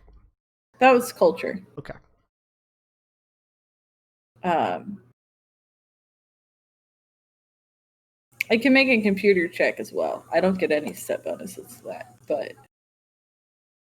it's been a long time since I've been involved in my parents' politics and I haven't been doing recon or studying the Saldrosi Empire effectively since I left them. So I think it makes sense for me not to know like what their modern uniform looks like. I can make a guess. Okay, so go ahead and give me a computer check then. Okay. And that's just going to be at a flat D20. I need an 11 for a success. That's a 2. Guys, Elena, did you pass the bad rolls on to me? Look, I won't. You know what? Let's won't find be out. bad. Elise's I gonna won't try her password. Oh my god, Elise got it. All right, You so stole my rolls, Elena! is that an average or? That's an average. Okay. Well, you still need to make the culture check. You gotta make both in order to get all the information. I'm worse at that. Never mind. That is a big I no. won't blame you. Okay.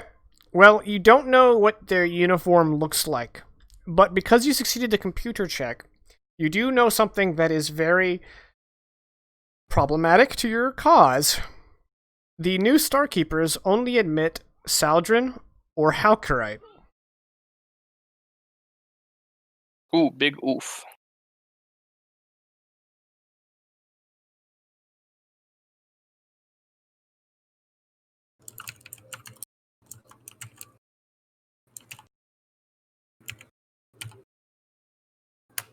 I mean, we could always go with the I cover most of my body option.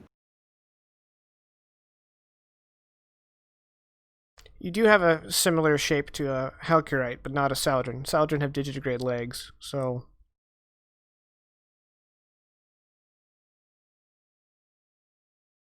No, they don't. No, they don't. I'm thinking of Drackle. Yeah. A Saldrin would be significantly taller than you. But you could, if you went completely concealed, I mean, that would help you because you have the right body shape, the humanoid frame. I'm trying to get to their page, but my computer's being stupid. Well, Saldrin are big boy lizards, but they don't have a tail, and they have human-like legs. And then the Halkerite are obsidian-skinned, silicon-esque life forms that also have a humanoid frame. They're like Groot made out of rocks instead of a tree.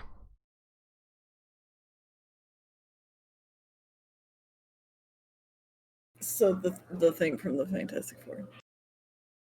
But skinnier.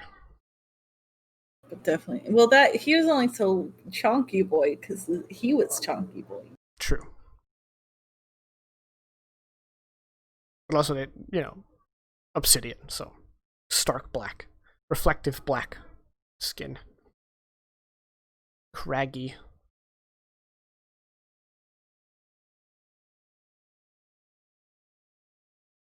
So Like the one of the only biggest problems is I can't breathe fire.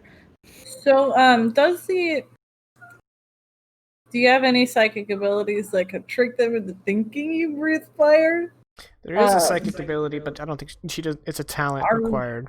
Well, I was just gonna say that, like, as I leave, once I'm out of sight, I could just suggest that he truly believe I am Seldrosian Empire. Also, are we on a tech level where we could have one of those Mission Impossible face mask printers? Like if Irene could just construct one of those Mission Impossible face mask printers? It would be difficult. Vegas is over here like, why me?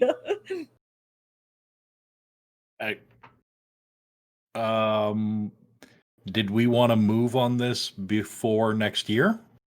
Yeah. I do also have 4 ranks in misdirection, so I could maybe pull it off. I think. Look, I know I haven't rolled a double digit yet, but I really believe it. That's not true. I really believe in us.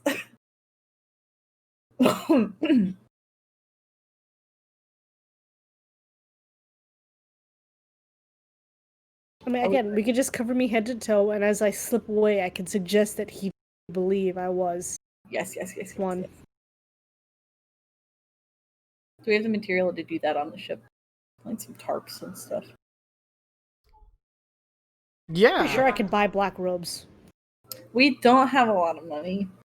This needs to be like closet cosplay. We're Disney bounding. We're not full costume.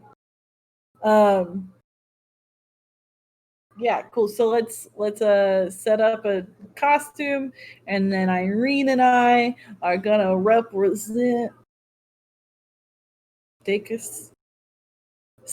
we could claim to work for a bar there. I want to look up a bar in Deicus and pretend to be a brand representative. Okay. Irene is also going to be looking for. I mean, she's already got her hood, but like face covering. Smart move. Don't want to spread germs. Yeah. Social distancing. Yeah. 10 years from now, someone's gonna watch this VOD and be like, "What are they talking about?" It's like a moment of history. Yay! Yay! We're not dating it at all. No, we're not dating. That'd be weird. There's 5 of us. Hey, don't. That's actually not that weird. I have friends who do that. But Yeah, don't knock it. I'm just saying, don't knock it. Anyway, what bar do I work for, Jacob? Dance for me, monkey dance. I'm sure you find one. Okay, cool. I don't know if you can get a Thuge cartel member to come out to your bar, though. That might be a hard sell. Look, I've told you before, but I gotta pick this up. I'm an incredibly handsome boy.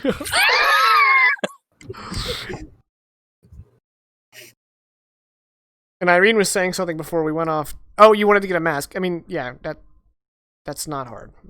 Yeah, that's like an extra shirt. Yeah, exactly. Just tied. Yeah. I don't know what else like with the direction this plan is taking. I don't know what else Irene can really contribute. We do need to find some way to make Alicia look like she's got a weapon more related to the modern Starkeepers. The problem is we don't really know what that weapon is. I would assume they still use Psyblades. But they've got like a whole new logo and everything too, apparently. Right. We have the logo. Yeah. Yeah. But do you have it in a way to like attach to your Psyblade? Like my pommel currently, when I activate it, it shows my current Starkeeper symbol. Like the symbol inside of the pommel glows. Yeah. I was gonna make one exactly like that with the new Starkeeper symbol. So that when I activate my Psyblade, it'll glow so they see their symbol. Okay, but how? Are you making a new one? Because I knew you were removing the old one. I was making a new one. New one. It's just a crystal with an etching inside of it, and when the light activate my Psyblades, it just glows. I assume I would have to find someone who could etch crystal or something like that. I don't know, Jacob. That sounds like a paper trail. I think you could just. I think the pommel itself would be psionically resonant, so you can just use your psychokinesis to rearrange the design within the pommel itself. Oh, okay. Okay, we'll do that. Because I was gonna say, alternatively, you've got someone on the ship that has an incredibly steady hand, so etching shouldn't be too bad. Well, I'm sorry, I took that from you. I'm gonna quit this campaign. I know one thing Irene would like to do. She would in this discussion and preparation and whatnot. She would like to take her stunner pistol and see about adding a lower power setting to it. Even more or less lethal? Like, I know it's more or less lethal. Like, so that if it comes down to it during this scuffle, she could shoot the Starkeeper. So it's basically just pretty lights? Oh, like a little laser gun. Give me engineering weapons. Engineering weapons with all your bullshit attachments there. Engineering weapons with all my bullshit attachments? Okay, so... It's like a D20 plus D20, I think. And before you roll a 2. 3... 1, 2... 3, 4, 5, 6. 6? Yeah, so 1 for being an expert. Yeah. 2 for being... 1 for expert, 1 for being spec'd engineering, 1 species double spec'd into engineering. And then your amazing toolkit. 1, 2, 3 superior quality So that's toolkit. that's 1d20 plus 2d20. Is it? Yes. Well, that'll be fun. And before you roll, Holy! you rolled a fucking 54. So is that a stellar? That's yeah. We're gonna go with stellar. He's in that role. If you actually put up, it's 20, 20, and 14. Yeah. Holy diver. Yeah, that's a You're muted, Caddy. soul survivor. I was just reading the numbers out loud because I was like, what the fuck? What the Yeah. fuck? Oh, I forgot Yeah, to turn on we didn't hear the actual clinking of dice. My bad. Yeah, so that's a thing. that's a stellar success. All right. Well, you needed a 55. I'm just kidding.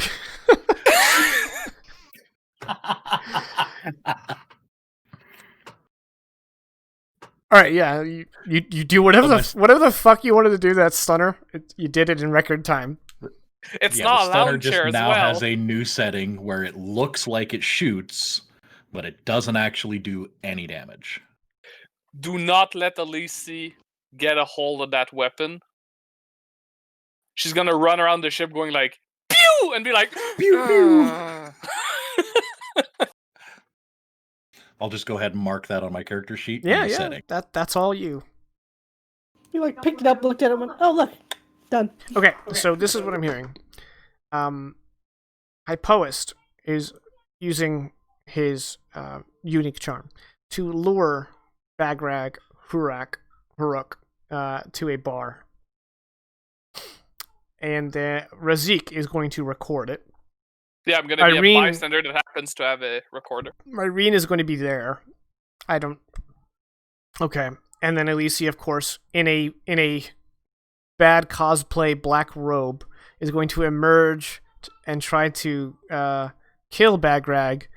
And if all goes according to plan, she will be stopped by the heroic Decablock. Have I left anything out? Does anything need to be added?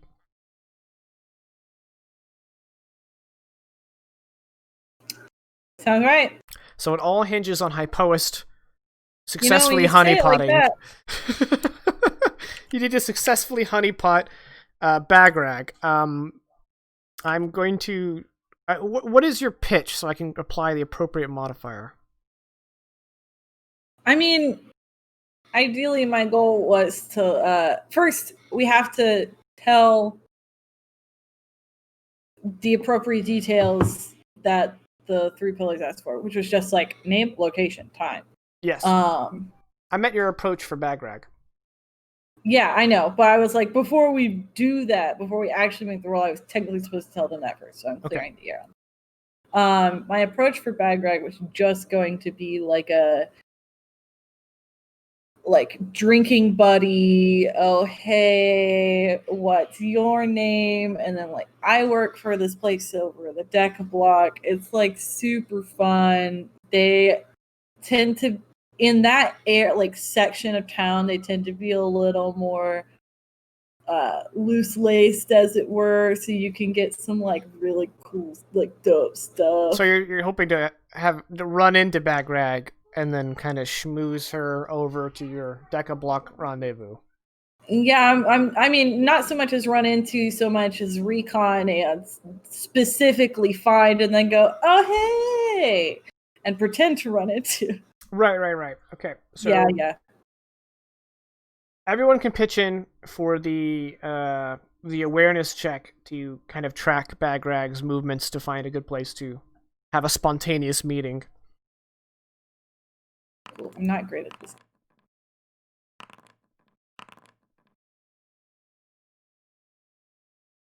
I have 5 ranks in awareness, and I have never gotten a success yet. You have 5 ranks in awareness? Yep. That's a fail for Irene. We need to raise awareness for awareness. Yes. So did everyone fail? Alas, yes, but I have a lot of hero points, and this seems to be a very important part. Yeah, this is important. So Irene will I'm spend spending a an hero point also. Okay. That's 2 hero points spent. I think 2 successes should cover it. Okay.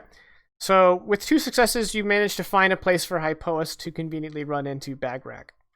So, Hypoist, do your stuff. Give me I guess this would be an influence roll. Yeah. But Yeah.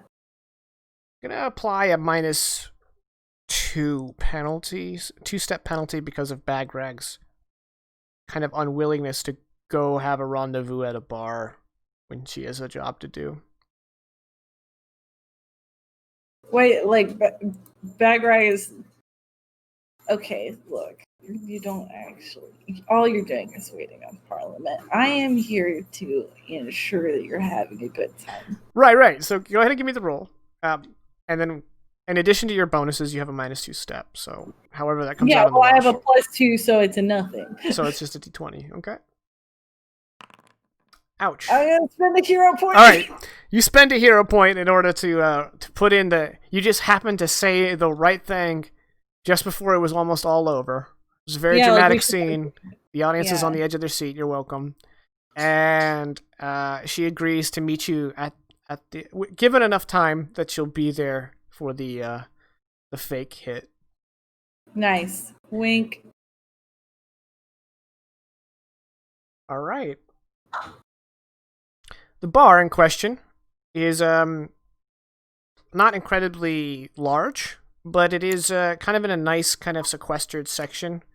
So if a dignitary were to roll up, it wouldn't be a something that everyone could see. It's got large front-facing windows, and it's got like maybe a handful of tables and a bar, and there's not a whole lot of space between the door and the bar. It's a pretty long. But not very wide space. So it's literally just one you come into, have a drink, and then go back to work kind of vibe. They probably don't have much in the way of a menu either.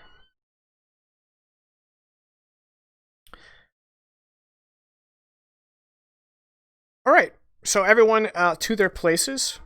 Irene and Razik, give me a +1 step misdirection check so that you don't give off weird body language or look at the pair too much, something that would give you away. Oh no. I have a lot of hero points. I'm hearing that a lot for this. You said a +1? Yeah. Razik got a 5. I spent a hero point. Okay. And Irene got a 4.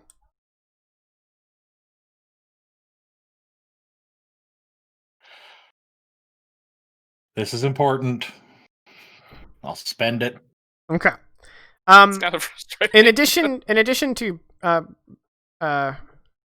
Bagrag, she has one Thuge muscle, kind of like one chair away from her, while occasionally looking back at the door, making sure that his superior stays safe.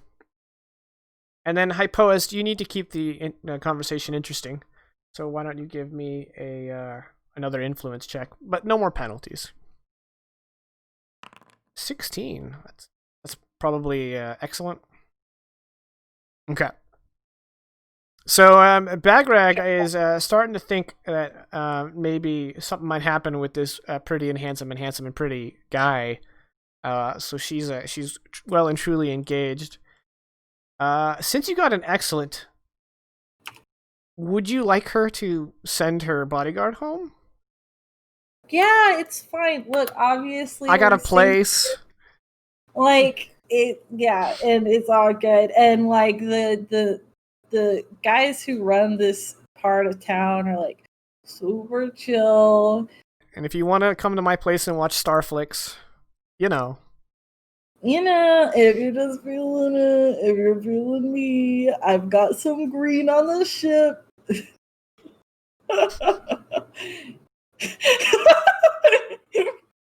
Are you so glad I'm in this campaign? Ecstatic. Okay, so the bodyguard decides to go get a smoke out front. Yeah. All right. And Elise, you come in through the back in your getup. Yes. This is so theatrical. I'm so excited.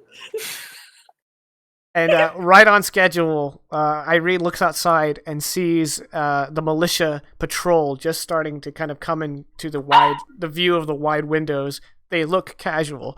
They're playing their part well. Okay, I walk in and I say, Bagreg Haruk, is that how it's pronounced? Yeah. Bagreg Haruk, the Saldrosi Empire sends its regards, and I just activate the side blades. Okay, roll misdirection. Actually, hang on. No. Roll performance. I have less of that. I have 4 ranks in misdirection. Yeah, but this is performance. I think we can all agree. There's a Hero no point? help action, is there? No, not for that. Man, I was gonna be like screaming and clutching my pearls. Yeah.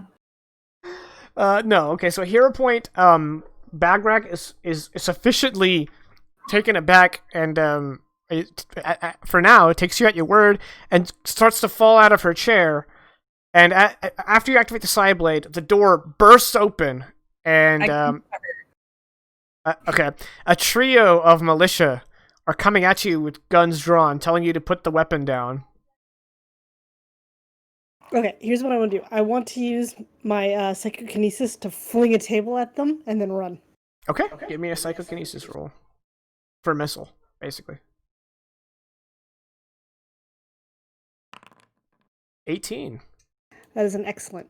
All right, you hurl the table at them, knocking 2 of them off their feet, and you break for the back door you came through. And just for show, the remaining militia fires a shot that he was keen to miss, and he succeeds, at your direction, like, bam, blasting at you with his rifle as you make your escape.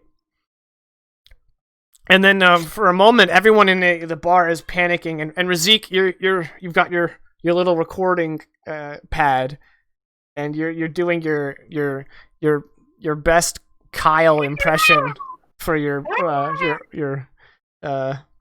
viewers. Yeah. Yep. And you pan over to Bagrag, and everyone's kind of like down, and Bagrag is like slouched down, but she's not on the ground, but she's just like panting heavily. And then she turns to the militia members, and then she turns down to Hypost, who's hiding, and then she kind of gets this disappointed look on her face, and that's that expression is frozen on her face as there's a zipping sound through the air as a bolt of red light goes clean through her temple. No!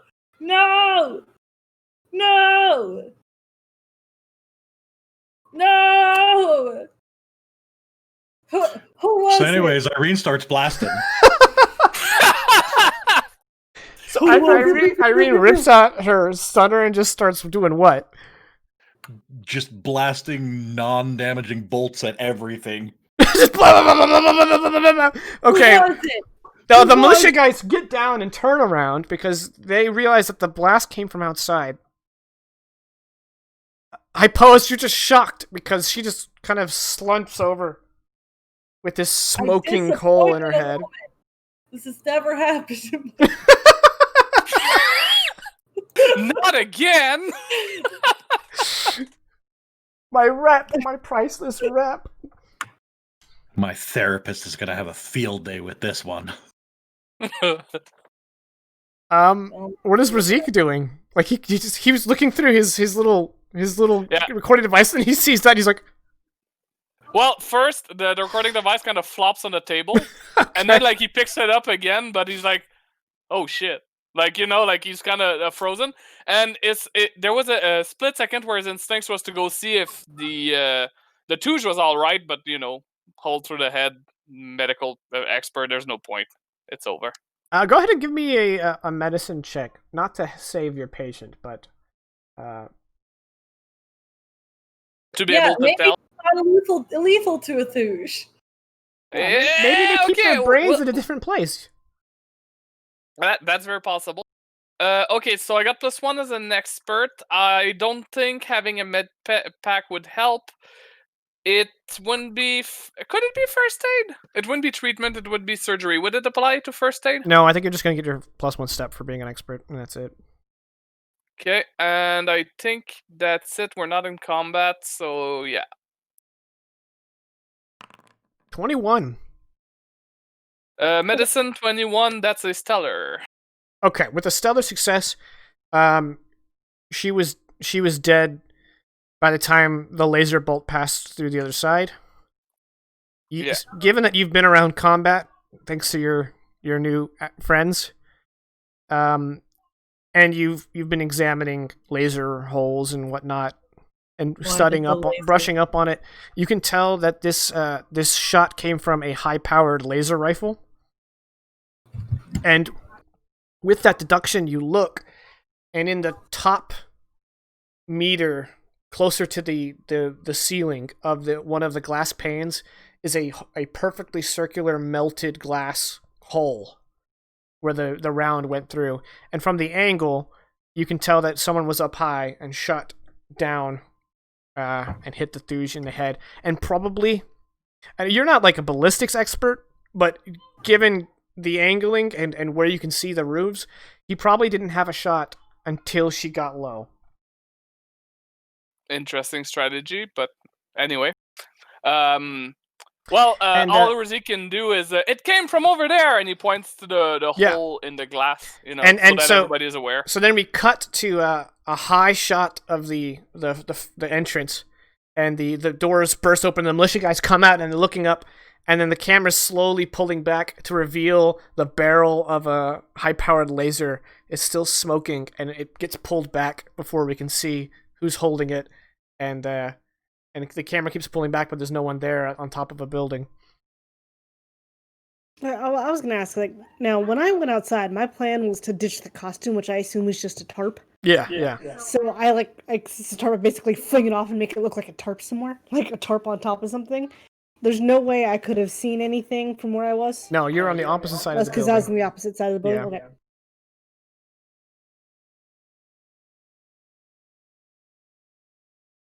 So what's the contingency exit strategy? I mean, obviously Alici's getting away. I'm just gonna slip into the crowd. Although I imagine at this point, if I try to slip into the crowd at the front, there's gonna be like a panic, right? Because a shot went through the. Yeah, I assume Alici, your plan was just to go back to the ship. Yeah. So to keep up appearances, the three of you get questioned by the militia. Yep. But they decide to question you last because they want the crowd to start thinning out. And the Zod Corps who was in the room before was the one leading the rescue attempt. And when he pulls aside Hypoist for questioning, he leans in and speaks softly. He said, what the fuck? That was I was gonna ask the same thing. Yeah, that wasn't ours. I don't know. Well, it wasn't ours either. So we're gonna have to figure out whose it was. But I'm guessing legitimate Seldrosi. Other than them, who gains by having the representative of the Thuge? What's the word? Killed? Well, Thuge is like the Thuge cartel. That's the word I was thinking of. Who else gains from having the representative of the Thuge cartel kicked off?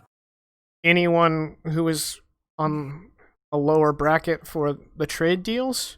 The trade deals, yeah, exactly. Other militia that aren't as forward-thinking or wise as us? Maybe this is completely unrelated and it's just the Reapers taking out a member of the cartel?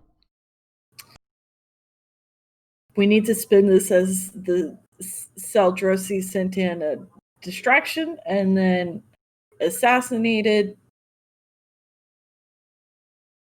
Hagrek. That's gonna be the spin. I can't testify to having seen anyone in particular, but that needs to be the conclusion of y'all's investigation for this to work. And then I guess there's an assassin in your block. Well, I'll run this up the chain, and we're gonna have to find a way to, make it look good. Yeah, this doesn't dress up well. In the meantime, the 4 of you need to stay out of Deca Block for a while. We'll be in touch. Thank you. Oh, I can't believe it. We just met and we became friends. Oh, jeez, God, I can't. And I mean, at least Hypos is probably convincing with that. yeah, in that level of performance, he's gonna make his departure as soon as the militia is like, okay, you can go home. Jesus. All right. When you guys all get back to the ship, everyone gains a hero point. We burned a lot of them this time.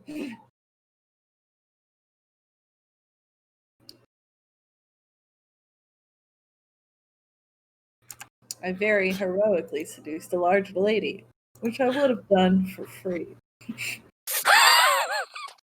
Fair. Yeah, and as soon as we get back to the ship, still on the no damage setting, Irene's just gonna unload into Elise. I was like, what did I do? I did my part perfectly. Yeah, by now, at least he's probably watched the news and seen that the plan went to hell. Okay, well, it's just making the flash, right? Mm-hmm. Probably tickles a little bit. Yeah, I'm about to say it's like, giggling as I touch it. So, we should speak about this. Yeah. Did that you went guys pretty see well. anything? Someone died. I wouldn't go with well. Like, someone died whenever we took care of the clinic over it. No, the point that I'm trying to make here is the angle of the shot assumed that she would go to the ground. As far as I could see, that's what happened. Thus, almost like it was planned. That's what I'm thinking. The other option, which could have been the second possibility, is that they knew she was going to the bar, and maybe the shot was intended to be taken outside. And when they saw her on the ground, they took their opportunity. Yeah. Yes. However, in either case, that means someone knew. Where was her bodyguard? Outside, smoking. I have it on record. Was he questioned? Was he there? I don't know. I didn't pay attention after he left the bar. He was not the focus. Did anyone see her bodyguard after he left the bar?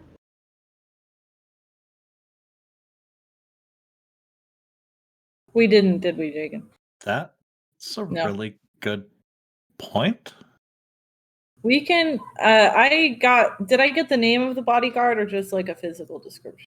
Well, we have it on recording at least, so. Unfortunately, Thuge Cartel muscle, they are in full armor, so they don't have. You can't really identify them. That's by design. Yeah, they don't have a badge or anything. Yeah. Damn it. They put tape over their badge. They're a very militarized criminal organization. So they have a uniform.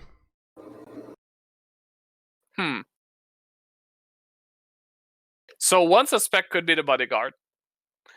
I don't think, however, if you did, please raise your hand, but I don't think any of us went to an opponent to declare our plan. And just as a show of, like, just an act of showing it, Razik's just gonna, like, look around the table, but obviously he doesn't expect anyone to be a traitor amongst the crew.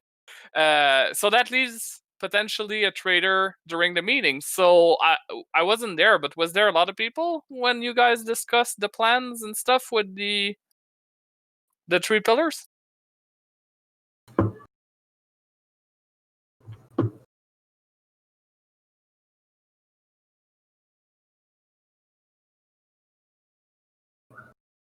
I don't. It would have just been the Zodcore and Chempack. Yeah, just the two of them. And they don't gain from having Bagrag dead. No. Like, No. because she would have been the key witness in, yes, the Saldrosi attempted on my life. The Saldrosi don't care about feeding the people of Deicus. We could still spin this, but like it was important to have her alive as like the survivor. However, they did. The main guy of the Three Pillar, he did have to push the order down to his crew, essentially. So it is also possible that in distributing the orders, that someone along the chain of command could have been.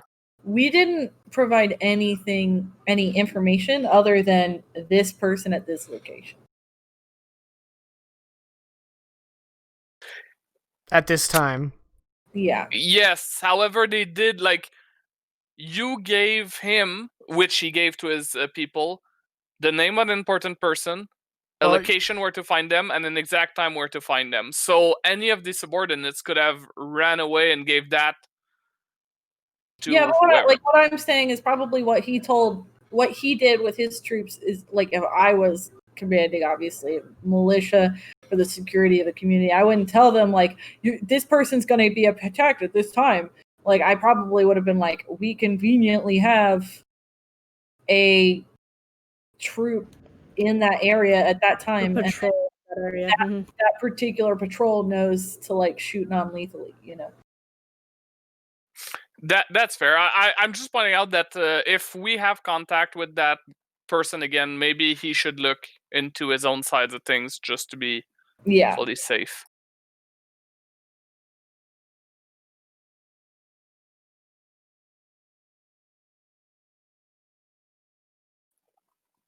Do we have access from the ship to the planetary network, the internet? Yeah, effectively. It's more of just like databases and stuff. Right, but I assume it would probably connect to like any surveillance systems that might be on the grid, etc. I think most of those would be, closed. Did we only for the roleplay we had the cameras find out about that rooftop yet? You're cutting in and out. Is that just on my end? It might be, yes. No, you're cutting in and out. Okay, that rooftop. Did anyone ever actually find out where that was, or was that just for the roleplay thing? That was for the audience. Dang it. I mean, if the militia did their job, they could probably track the angle of the shot with the hole and figure out exactly where the shooter was. Well, I hope they tell us, because I could probably psychic history. Yeah, we can ask them, but right now we need to lay low. That's what we'll do. Also, psychic history doesn't work for like a building. You need like something else. It says read a place or object. Oh, a place. Which, like, place could also be the roof of the building. Right, yeah. Wouldn't have to be the whole thing. Okay. How about they if you guys ask them, they'll provide it, but they'll do it. They're not going to do it over like channels. They're going to do like a drop. Yeah. So maybe the next day you guys learn which rooftop it is, but you guys were told to stay out of Deca block. So. Yeah. Yeah. Of course, I mean, our faces, mine, Irene's, and Razik's were seen, but Alisi was like totally obscured. That's true. Still kind of risky. Sending Alisi in is kind of. And I could go at night when like there's less people around and stuff like that. I just figure since she wasn't like a face of that event. Right. So, Alisi, do you want to go at night? Yeah, I'll go at night. I fixed my side blades by now. Do you want to give me a stealth roll, or are you just gonna kind of like hope that no one recognizes you type of deal, or are you moving like alley to alley? I'll do a stealth roll. Okay.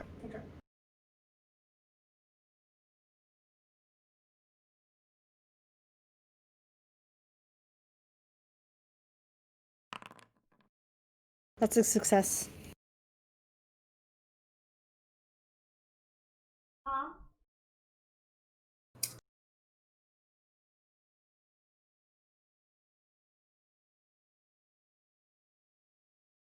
Sorry, I think with the kids. Yeah. Where were we? Oh, okay. So yeah, you get to the scene. You want to make a psychic history roll? I do.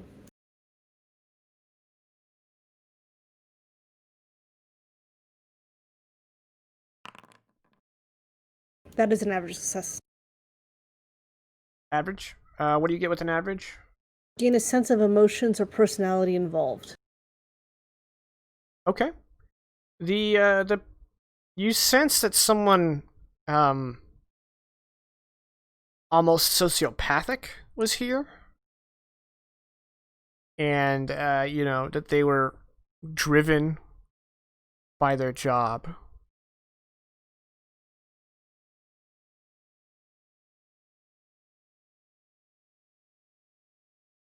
Okay. Was that too much or not enough? Well, it's just a sense of gain of the emotions or percentages. A woman met her death bravely in this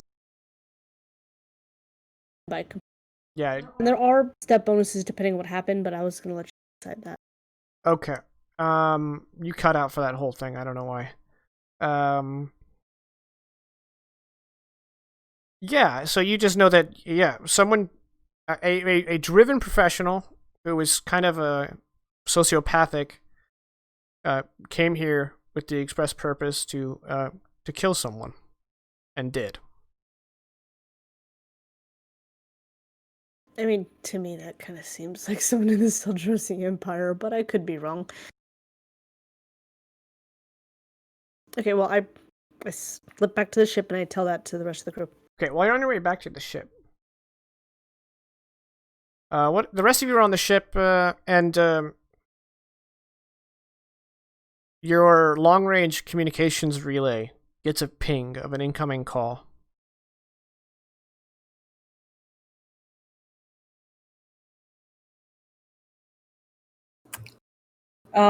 It's long distance. Mm-hmm.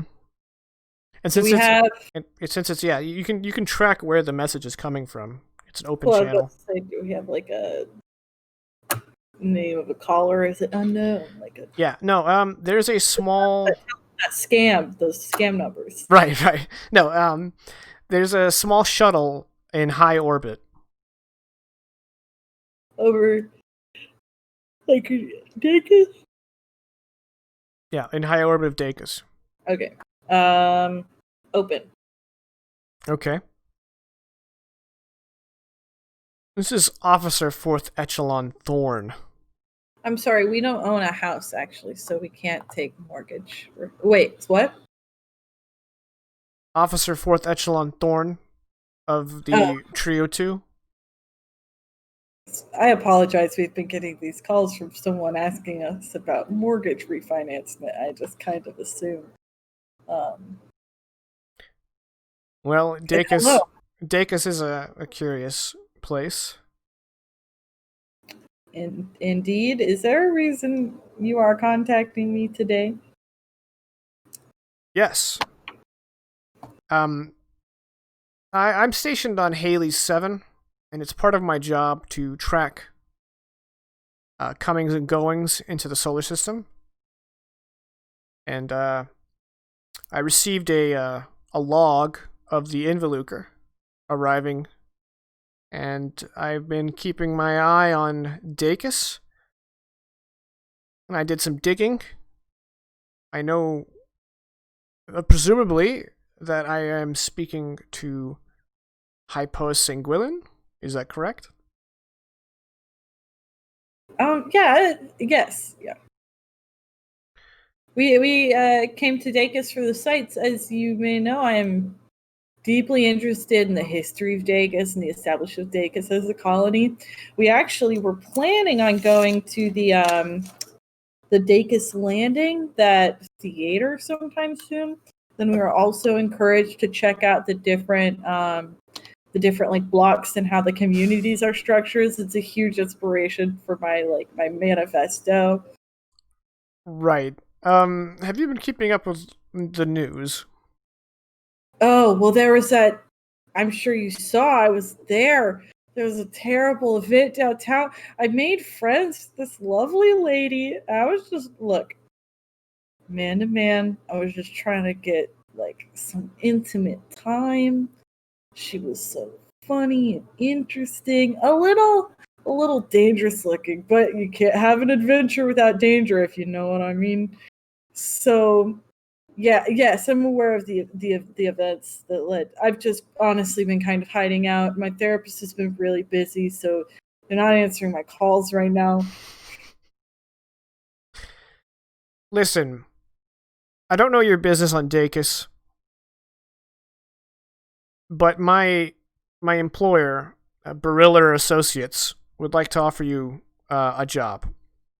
How do you spell that? I'll type it. Thank you.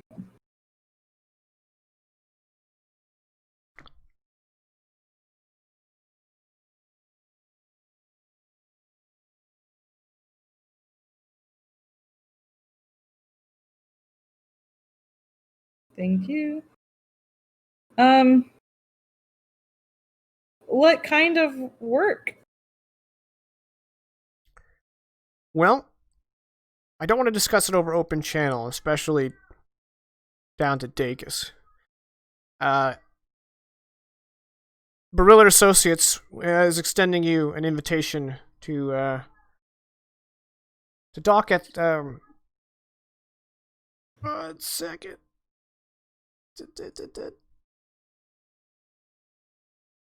Dock at Haley 3 and discuss it personally.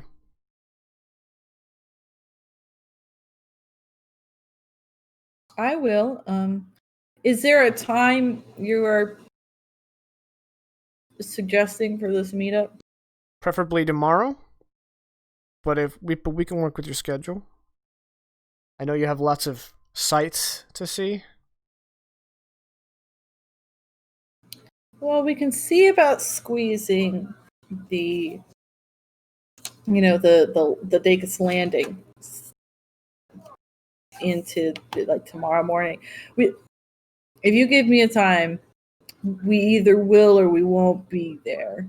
I have to discuss this with my crew.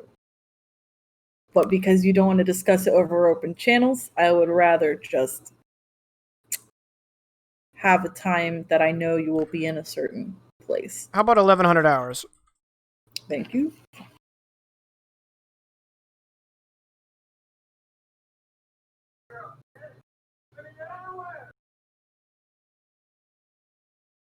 There are people outside of my apartment shouting. Gotcha. Yeah, because they're in the pool. Gotcha. Nobody has manners. Anyway. This is a regular frustration. They were in the pool at 3 a.m. last time. Yeah, we Tuesday. Our next door neighbor occasionally has, like, I guess, family gatherings because they have a pool in their backyard, and they put on music, and it's always late. And my wife and I are crotchety old people with kids, and we're like, "You turn that down." I'm not normal. Which is sad because they're actually very sweet neighbors. No, we don't actually confront them. We just don't get to sleep much. I get a bit annoyed, but mainly just because it's always like on a weekday. It's like people have jobs. You kids these days with your hot rods and your jazz music, and your pool, pornographic interwebs.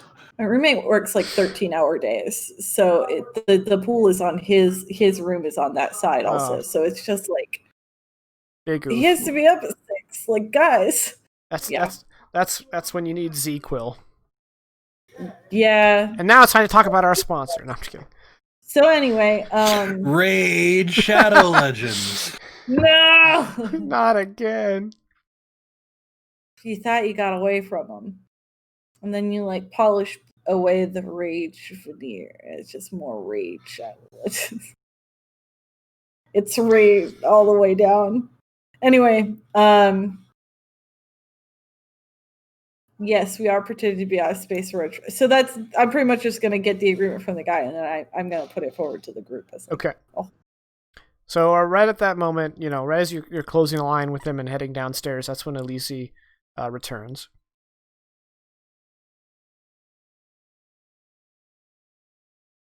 Well, I convey my news. Look around, like, where's Hippoist? And that's when the elevator opens. Oh, we have an elevator? I've been So. thinking real manual, like, I have to walk up and down these stairs to the bridge. Yeah, there's a lift, and there's also a ladder. Ah, we're fancy.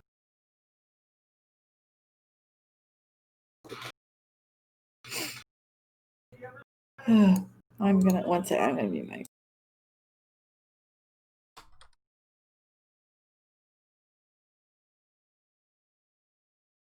Oh, hey, your bot's working. Yeah, I asked my guy to restart him, and he's a straight G, so he did. I'm pretty sure a guy at this point has replaced himself with a bot. He loves them so much. No, you're thinking of the other guy. But he does love bots. Damn. Yeah, not that guy, the other guy. Well, there's one guy that we think is a robot. So I got offered a job. Oh, what? Okay. So, you said it was Officer Thorne? Officer 4th Echelon Thorne. 4th Echelon. That's what I thought I was missing. Weird last name, but all right.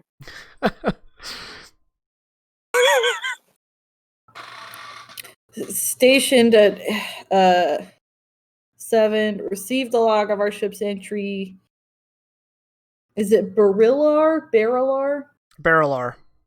Barillar Associates has offered a job through Officer 4th Echelon Thorne. He didn't want to discuss the particulars. They seem like a private investigation sort of thing. They were interested in the events of the assassination on the Thuge cartel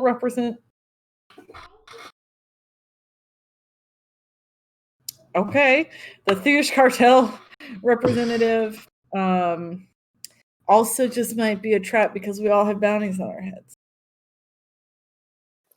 Please. And it's a bit coincidental. Yeah. So I'm listening for ideas, for suggestions, ways forward. We could do some research on this particular group as well.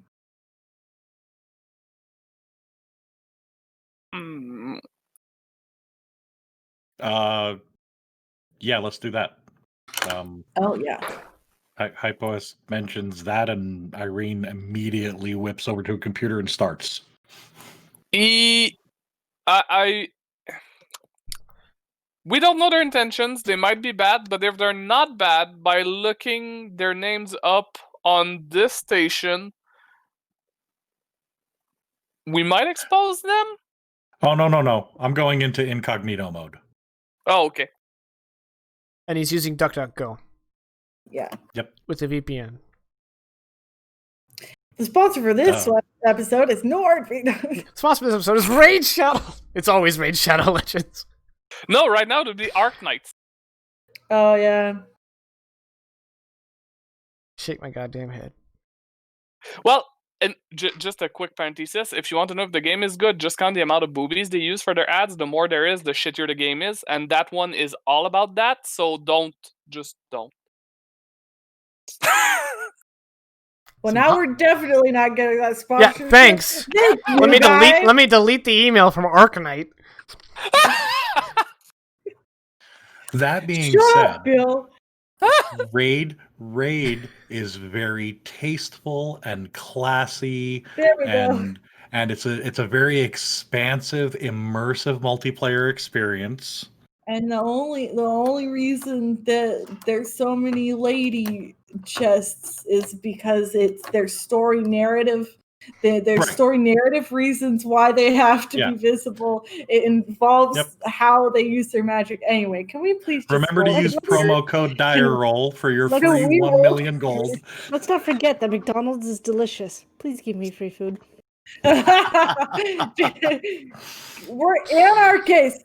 Stop it. You're ruining it. Can we roll computers? Can we find more out about? Sure, roll computers. Let's do that. Please, God, get back on track. I'm going to insist on calling Barriar because there's two L's, which means it's a after stream, ask me about that. A normal straight roll on computer? No, it's a gay roll on computer. Give me a gay roll on computer. All right. So that's my normal +1, and then an additional +2 because gay roll on Pride Month. Sure, fucking, I don't care. It's a 19 on computer, which I believe.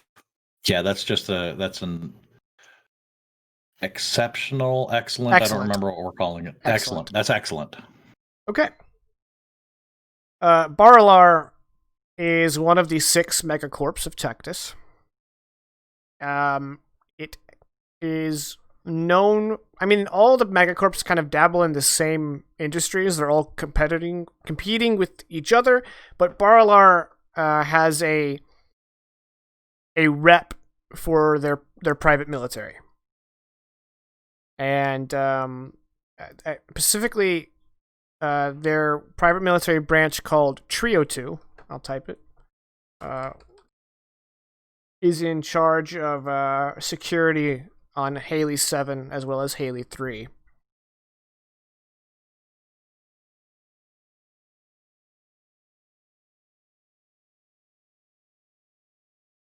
And in case you missed it, I post Officer Thorne when he called in said he was with Trio 2.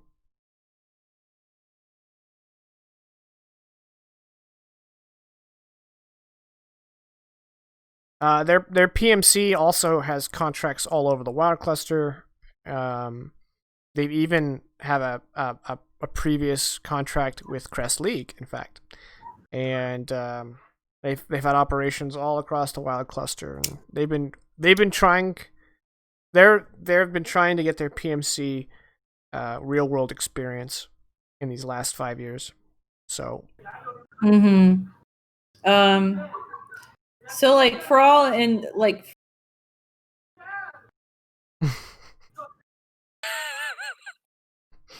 You have such an expressive face. I love it. Thanks. I'm funny looking. So, Caddy, I've never heard such bullshit.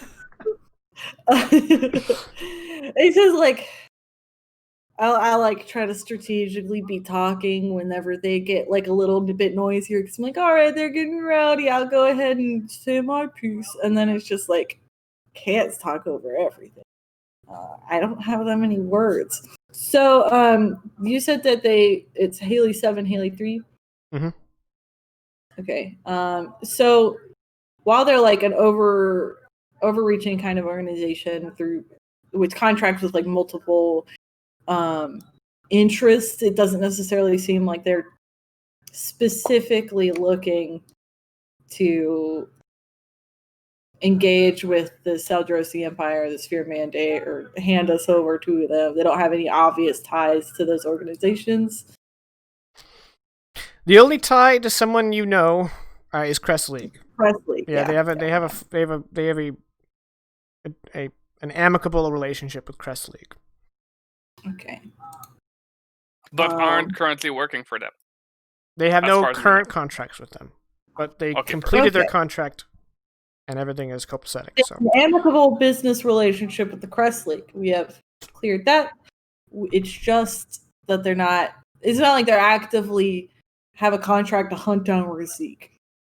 So I'm not too worried about it. I say We go see if it's like a one-time, hey, we want your help with this investigation. You scratch my back, I scratch yours kind of thing. Like, I don't know why I went to that accent, but I say it's something we go for. But obviously, everyone, Kufo, we are a community, and I'm not in charge in the traditional sense. I'd love to hear everyone's input. Thank you. It doesn't seem like they would have any intent to be directly, like, a direct danger to us. Like, I don't see them arresting us. I don't see them attacking us. Yeah, I don't see them, like, it wouldn't hurt us to talk to them. It's not like they're gonna hurt us if we say no, like Razik says. Like, the worst I can foresee is them telling us stop working for whoever we're working for here. So it's not critical. So yeah, I vote also to go talk to them and see what's up.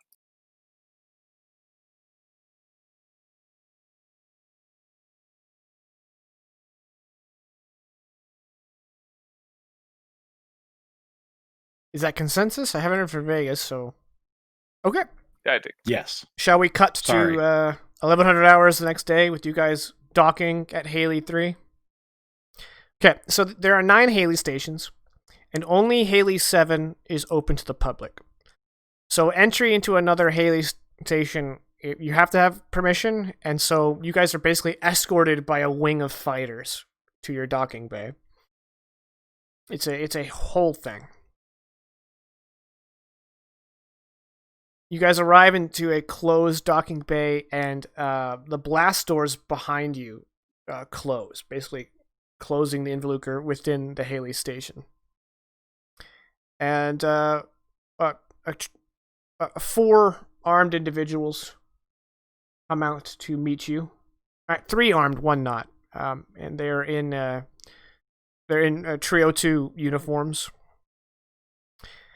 So as you guys The fourth one had a big accident. He has no arms. Well, actually, I was about to say, the first thing you notice about them is how heavily cybernetically augmented they are.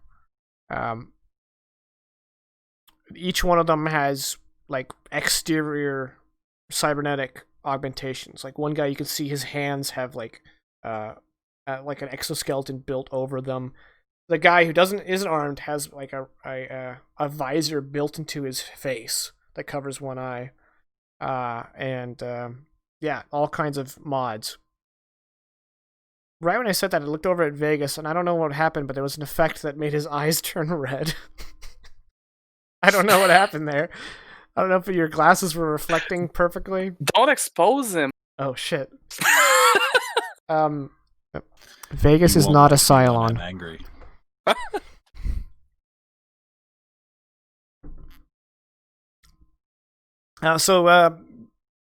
Pirate guy, the guy with the eye thing, he says, "Welcome to Haley 3. I'm Officer 3rd Echelon Deicus.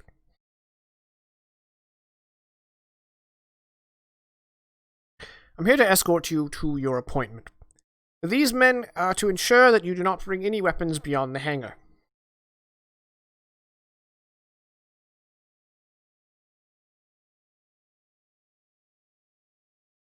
So my short side blade's concealable. You're gonna have to make a misdirection check to hide it, because they're gonna pat you down. I can't hide these guns. Would they sense the hidden holster? I don't have the specs. Okay. up on it. Elise, roll a d4 and add it to that, because I think concealable gives you a plus step to misdirection to hide it. And I think the concealable also adds a plus 2 step. I might be wrong. Did that make you succeed? You muted yourself to talk. Oh, my bad. I thought I was... yeah, I missed it by 1. Okay. So I have concealed holster. Do I also need to roll Let me misdirection? check concealed holster. This holster is designed to conceal card, blah, blah, blah. You can carry any sort of pistol in the holster, but it slows you down. it doesn't give me anything On like mechanically. So Yeah. let's make it a +2 step. Bonus to Okay. misdirection to hide it on your person. So I have a +1 on misdirection already, so it's a +3 to misdirection.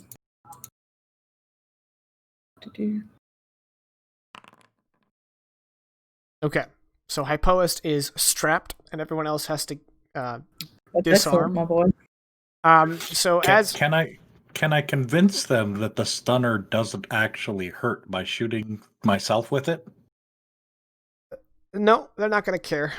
No? Okay. They're doing, like the police officer at a crime scene and you've got an airsoft gun. They don't really care if it has an orange tip. Oh, okay, Yeah. fair enough. Yeah. However, once they pat everyone down, one of them steps forward and Deicus says,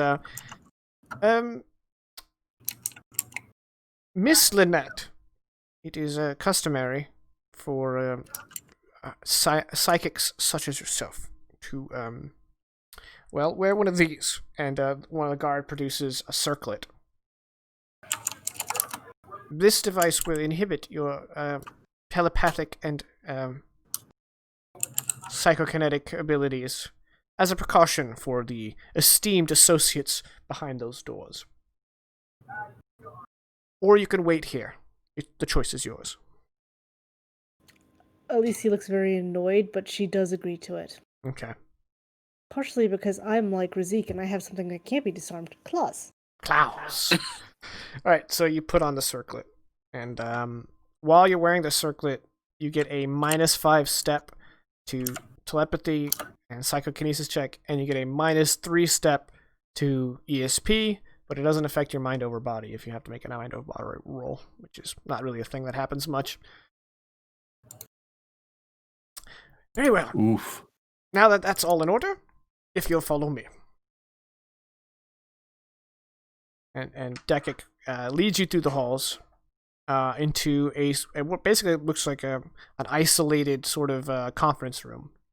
And a trio of uniformed individuals are at the far end of the table when you're entering.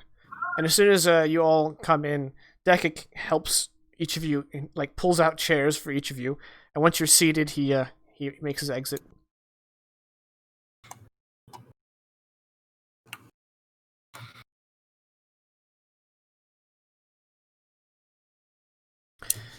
So at the head of the table is an Ezrician, and he says, I'm partner Toral,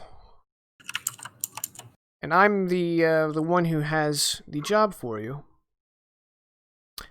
First of all, thank you for agreeing to meet with us. We understand that given your past relationship with Zaeltech, you might have concerns about your security here on Tectus.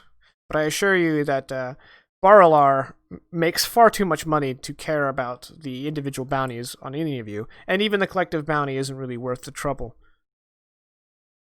Oh, a little rude, but okay.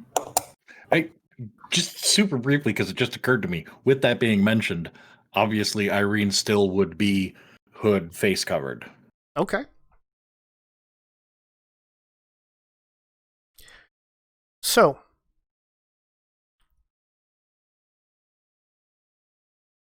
he hits a button on the table, and then he says, to get down to brass tacks, I don't want to waste your time, and time is, of course, money. We are looking to do some corporate sabotage against one of our competitors here on Tectus, and we believe that the four of you are both adequately suited for the task and are unaffiliated enough to make it work.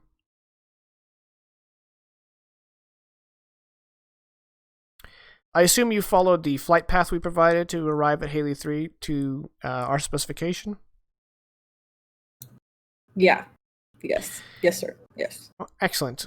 Your approach from Deicus, if you followed our route, would mean that you were in a very small and temporary blind spot of the other Haley and Adam station's sensors, which means that no one, except maybe Deicus, is aware that you're here.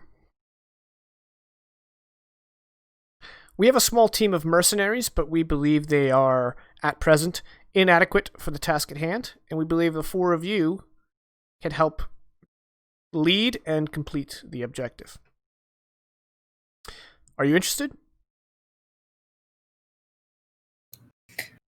I would need to know a little more about this objective before I put the safety of my crew at risk. While the individuals here are uninterested in the reputation of my crew, I do not want to put them in harm's way. I completely understand. Keep in mind that we, if you do accept this contract, the payout will be substantial. Not only in ingots, but we can also supply you with other assets that can assist you in remaining hidden from those that seek you. I'm not sure if you're aware, but Zaltec may have alerted the Sanguilin family of your arrival. One of the assets we can provide you is a complete scrubbing from Zaltec's database, so that if you arrive in Tectus or the Maz System in general, their AI will not be able to detect you or be aware that you've arrived. And that's just one system where you can find refuge. We can provide other assets, technical upgrades, weapons, equipment. Barilla is very capable of providing any of your needs. And of course, the ingots that we are offering are of considerable quantity.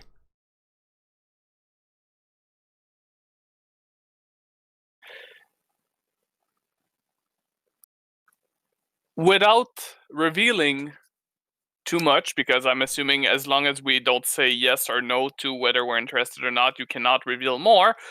And you would make a great politician, by the way. The question that was asked was more akin to what would be the general lines of what would be required from us. Direct corporate sabotage against one of our competitors. Again, I'm not sure you can answer this without us saying yes beforehand, but just in case you can, are we talking destruction of property or... Let's call it destruction of property.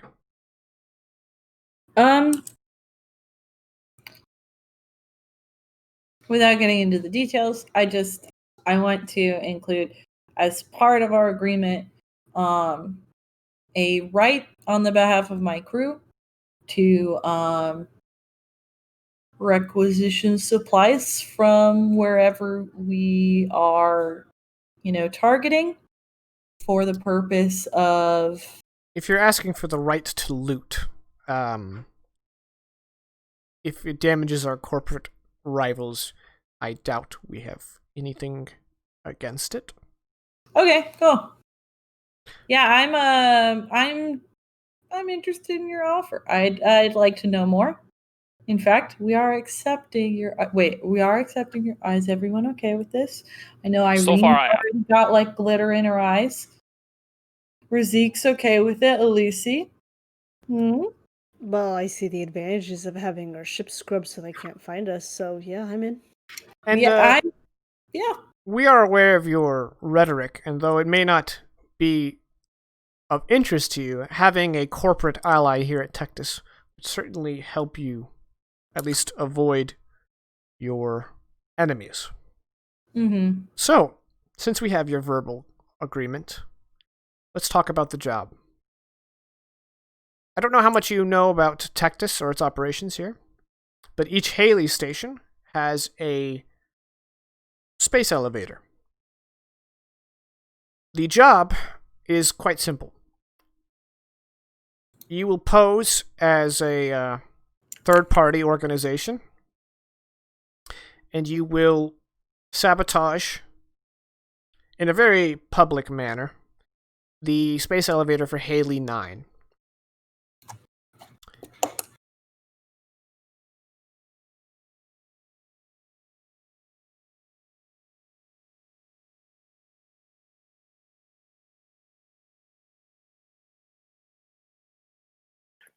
If I may ask, what is the level of sabotage that would be acceptable? Are we talking fully dysfunctional for like until full reconstruction, or what's the agreeable level? Well, if it goes according to plans and projections, you will do minor damage to the Haley 9 station and require a full shutdown of the space elevator, pending repairs, which could, depending on the skill of Westloden and Yamashaki's techs, up to 1 month.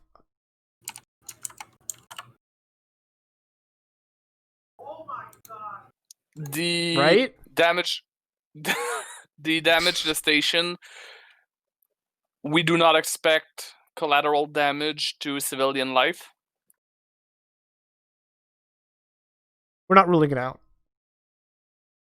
The damage we're planning to inflict will not be a contained or controlled variable.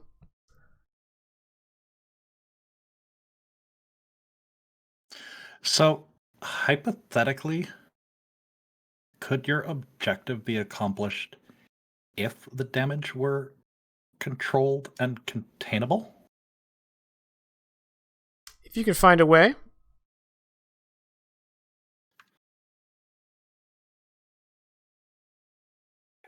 And you said it like, needed to be a public display. We're talking an accident or an active act of, let's call it terrorism. It's not terrorism, but you see what I mean. As we said, you are going to take on the guise of an organization, and we want you to make a scene of it. Perfect. We're good at theatrics. In addition, if you accept this job, we have technology that can alter your facial appearance, which will not completely remove your identity from the equation, but given that this event will be presumably caught on camera, as it were, it will at least not lead directly back to you. However, for Irene, we have considered options, and our facial masking system will make you appear human, which was actually quite easy given your genetic similarities. Well, I mean, it would be a step down, but if it accomplishes what we need to accomplish, I guess. We want them to think we're lower than we are. In addition, as part of your payment, you'll be able to keep these masks.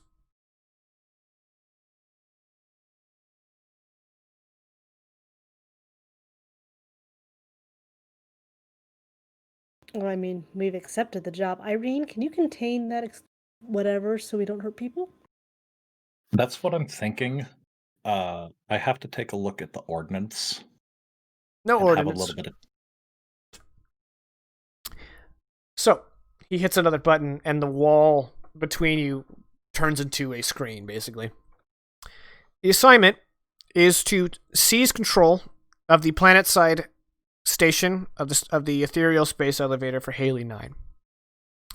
The mercenary teams will coordinate perimeter, while you will gain access to the primary loading area, in which you will install this device, and he toggles over to a schematic. It's not a detailed schematic. It's not one that Irene could read and rip, but it's enough to like show what it can do.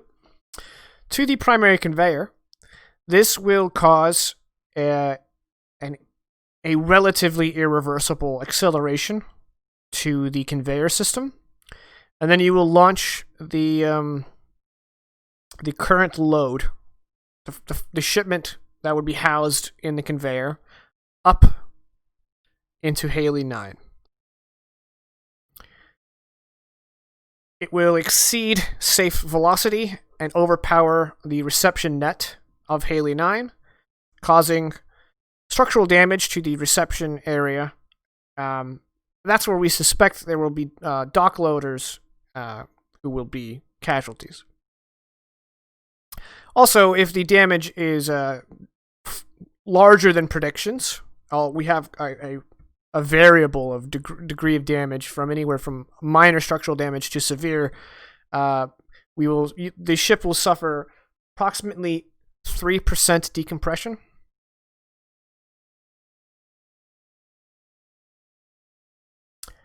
Worst case scenario, 5%.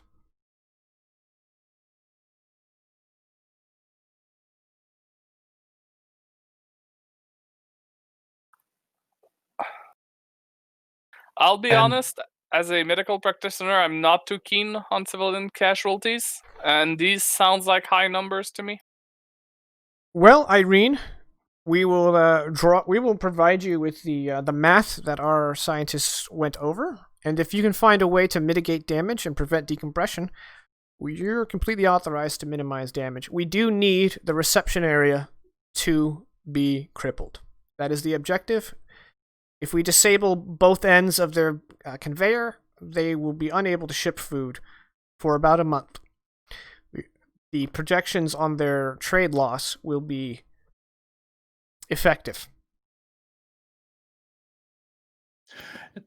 And have you taken into account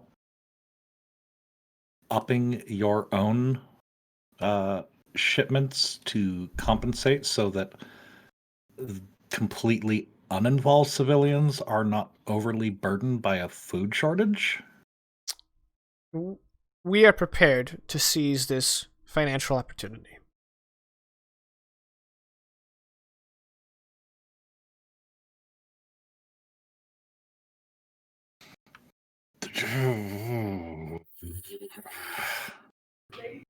Irene. Out of character, are there ways for us to both make this work and also make it not work? Probably. We'll do the research.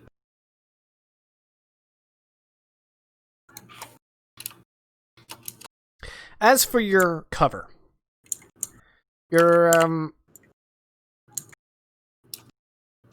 previous host of Deicus has some rather zealous, militantly anti-Tectus sects.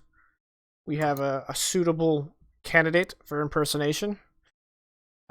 One that is unrelated to a militia, but able to have the resources to bring to bear to achieve this. We also have some assurances that the story will stick. That's need to know.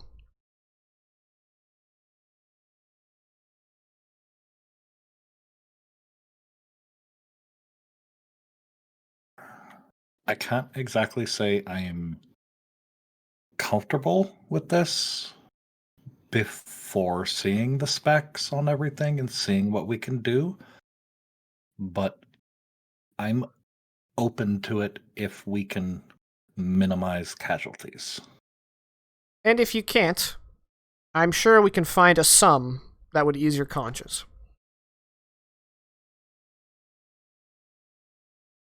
Remember earlier with the whole eyes glow brighter and bluer?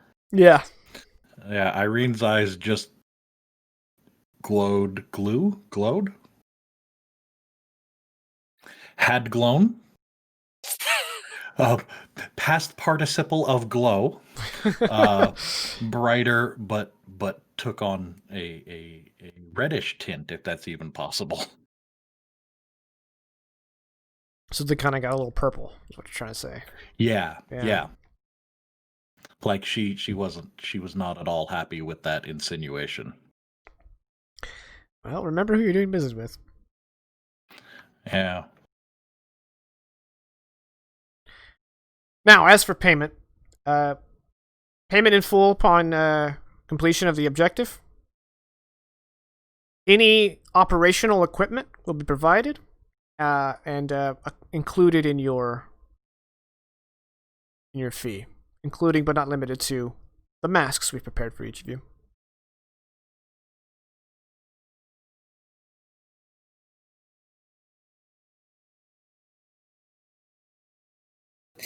Okay, yeah, I think with that, I would want to get. I think with that, I would want to get on the ship and have some private conversations with Irene on how we can twist this. Okay. They do make you sign a contract. And then, you're free to return to your ship. They are not going to let you leave until they have another sensor window for you to leave unseen. Yeah. So yeah, you guys are back on your ship. I just threw in Discord chat, so you probably didn't see, Jakin, but further world building. I feel like Exalvi emotive body language includes slight shifts in the hue of their eyes. Just as a personal thing. That's canon. Okay. Um,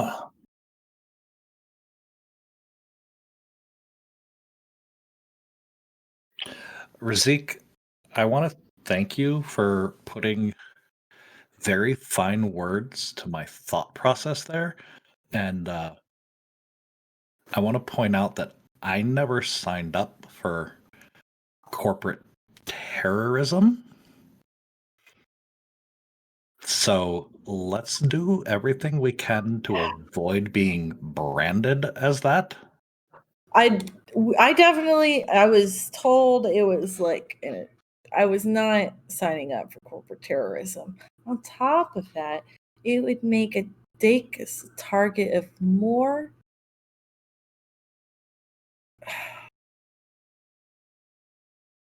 It just would make them even more of a target of like restrictions and, supply issues from Tectus. We can make an effort to lift out food supplies and give it to Deicus.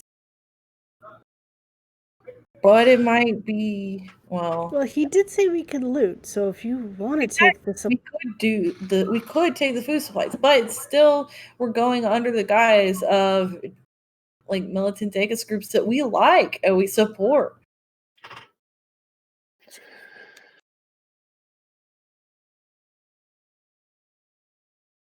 Was there anything specifically in the contract as to what our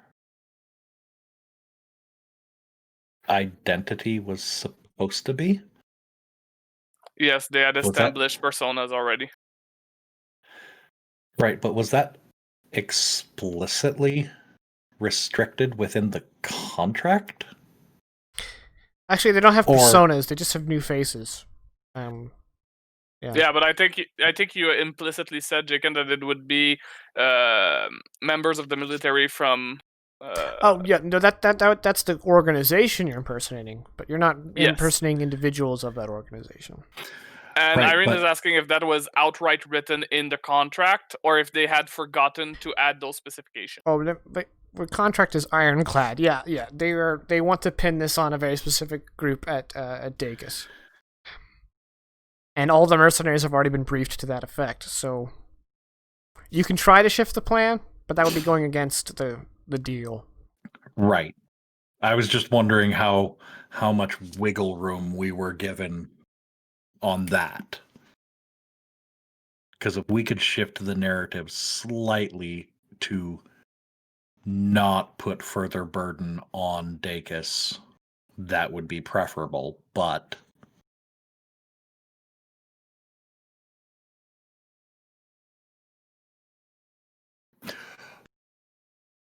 ooh. Potential idea. We follow the narrative. We let it play out exactly as they want it. But we also leave some form of evidence, calling card, whatever, that could shift the focus after a thorough and lengthy investigation from the involved parties, shift the focus to, oh, this clearly was someone impersonating this group from Deicus. They're not actually, and if they are involved with it, it was some extremist fringe group within it. So they're not fully to blame. Like if we could shift this to an off-world maybe even off system. Birthright. The Thuj cartel. Or even the Seldrasi Empire.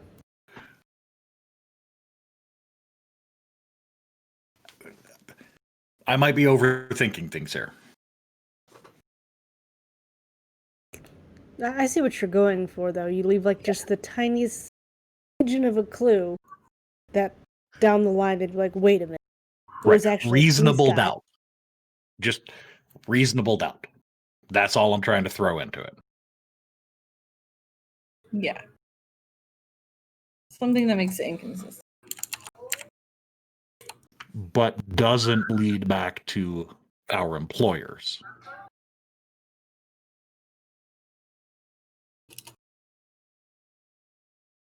Just trying to blame everyone except for the actual guilty party here. The system we're trying to sabotage, is it? It's like a computer, right? Like, could we sabotage this?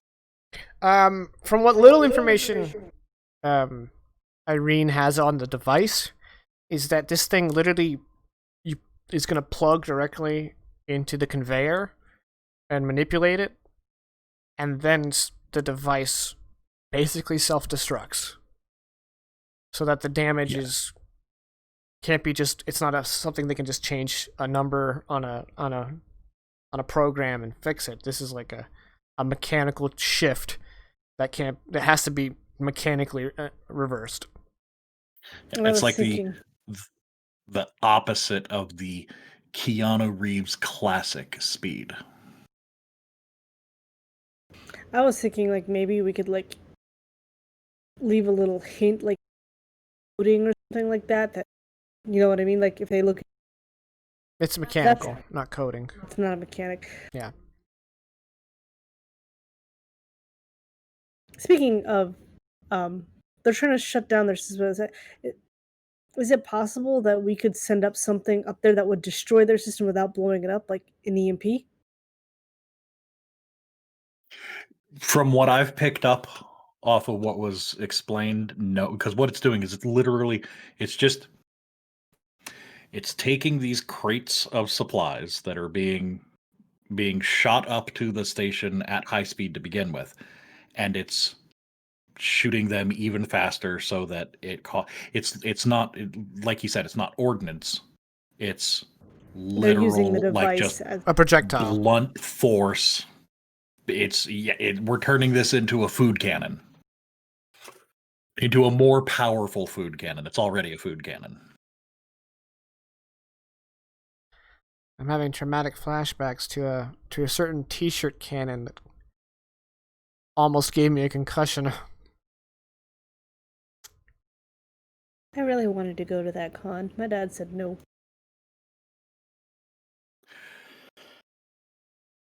Okay, so looking at the schematics that I do have, is it going to be feasible to modify it so that it still causes the necessary damage without causing excess damage? Like, instead of increasing the speed by a factor of 2, can I get it to a factor of 1.6 and it causes the necessary structural damage? In order to figure that out, excuse me, you need the specs of the conveyor, of the space elevator. Without knowing how that works, you can't adjust. So unless you can convince your employer to give you the specs to the Haley space elevators, which are the same across all 9 Haley stations, then you're gonna have to make your adjustments when you're in there, which is going to be hard. Yeah, but not impossible. And I have a feeling they're gonna claim corporate secrets on the specs to those, and they're not going to give them to us. A wise man once said, "You miss all the shots you don't take," so it wouldn't hurt to just ask.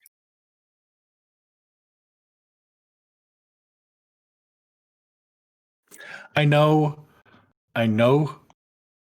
I know where that quote is from, but my brain just wanted to say thanks, John Wilkes Booth. Whoa, what the fuck?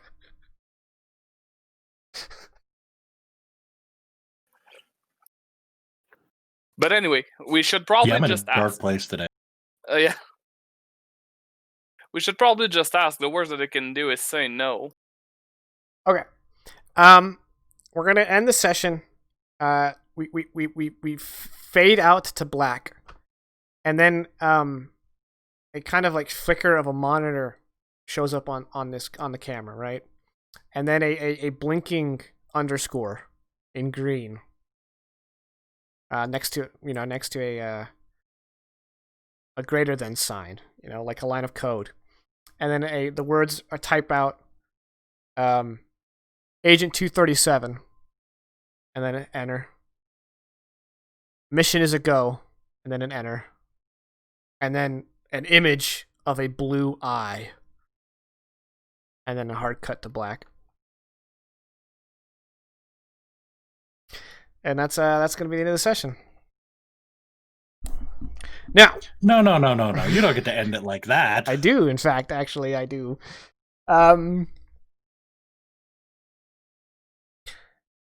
So that's the session. One last game-related thing. You guys will be level 3 next session. Ooh. So we'll make that happen between now and then. After we're off stream, you guys can, if you have any questions, we can talk about it.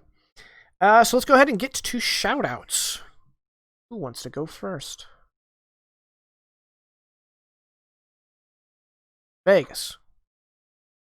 Okay, Vegas, you're up. Thank you guys for tuning in. Whether it be live or via the VOD on the YouTube channel, you can find all of that information. I don't remember the link to the YouTube channel off the top of my head, but you can find the link to it on twitch.tv/JakeandZol in the information section below. Follow us obviously on the Twit machine at Diroll. You can also follow me at the DM Daddy YT. And I have switched my Twitch name. I am no longer twitch.tv/Johnny Vegas Plays. It is now twitch.tv/the DM Daddy. So you, yeah, whatever. Also, worth mentioning, I'm also a member of a podcast D&D game that just recently debuted, Astonishing Tales from Around the Tabletop. It is a lot of fun.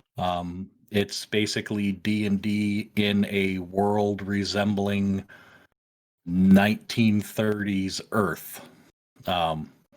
So you can find that on let's see, Podbean. It is now available on the Apple Store. It used to be the iTunes Store, but it's now available on the Apple Store. Astonishing Tales from Around the Tabletop. Check it out. It's a lot of fun. Features some pretty neat players and a DM that you should probably be familiar with if you've been following Dire Roll for any length of time. And then let's see, new episodes of that are up every Thursday. And then obviously we're here every Sunday. So, keep checking us out too. All right. Elena, you're up next. Okay. Hi, everyone. I'm Elenia. You can, I don't have much. I have a Twitch in which you can, not Twitch. Oh my God, I'm crazy. A Twitter in which you can tweet me. It's Elenia Zold, just like my username. I make everything real easy, make it all the same. And there you can make requests for customized coaster patterns. I'm not entirely sure how much they're going to cost yet, but I'll get to that. Like these, for example, are a commission by a fan and a guest star that we occasionally have. You can buy my items on Etsy, etsy.com. It's the Ultimate Nerd Stop. There's not much on there right now. I'll add more as I make it because obviously I have to make it in order to put it up. But if you have any ideas, please please send them to me on Twitch so I can start looking into making the patterns. I love doing it. It's so much fun. And I would just love the opportunity to make some more and share them with you. So check those out. Right, Kat? Yeah, there's not a lot to update, but like Vegas said before, follow the Die Roll Twitter, because not only do we remind you when we're going to stream, but we also tell you in case there are any technical difficulties. I mean, recently Jakin and Elenia had both experienced some electrical issues and some weather-related issues. So anytime we're going to cancel, you can be ahead of the curve and find that on our Twitter at the Die Roll, or just at Die Roll. It can be found at Caddy the Gnome. On Instagram, it's slightly longer. It's Cattywampus the Gnome. On Etsy, it's Cattywampus Craft, which is for my knitted goods. I've been making some like shirts and tops and stuff, but it just takes way longer to do. Those will be a bit pricier than my dice bags, but there will be new zip top dice bag options available soon there as well, so keep an eye out. And then I have a TikTok where mostly I was originally painting minis, and then sometimes I'm drinking whiskey. And that's it for the social media stuff. Okay, well, thank you guys. I hope everybody had a good time. Next session is going to be interesting, that's for sure. We've got a real live adventure planned, and we're gonna see what happens. So everybody, tune in next week. Have a great week. Stay safe, and we will see you then. Have a good night.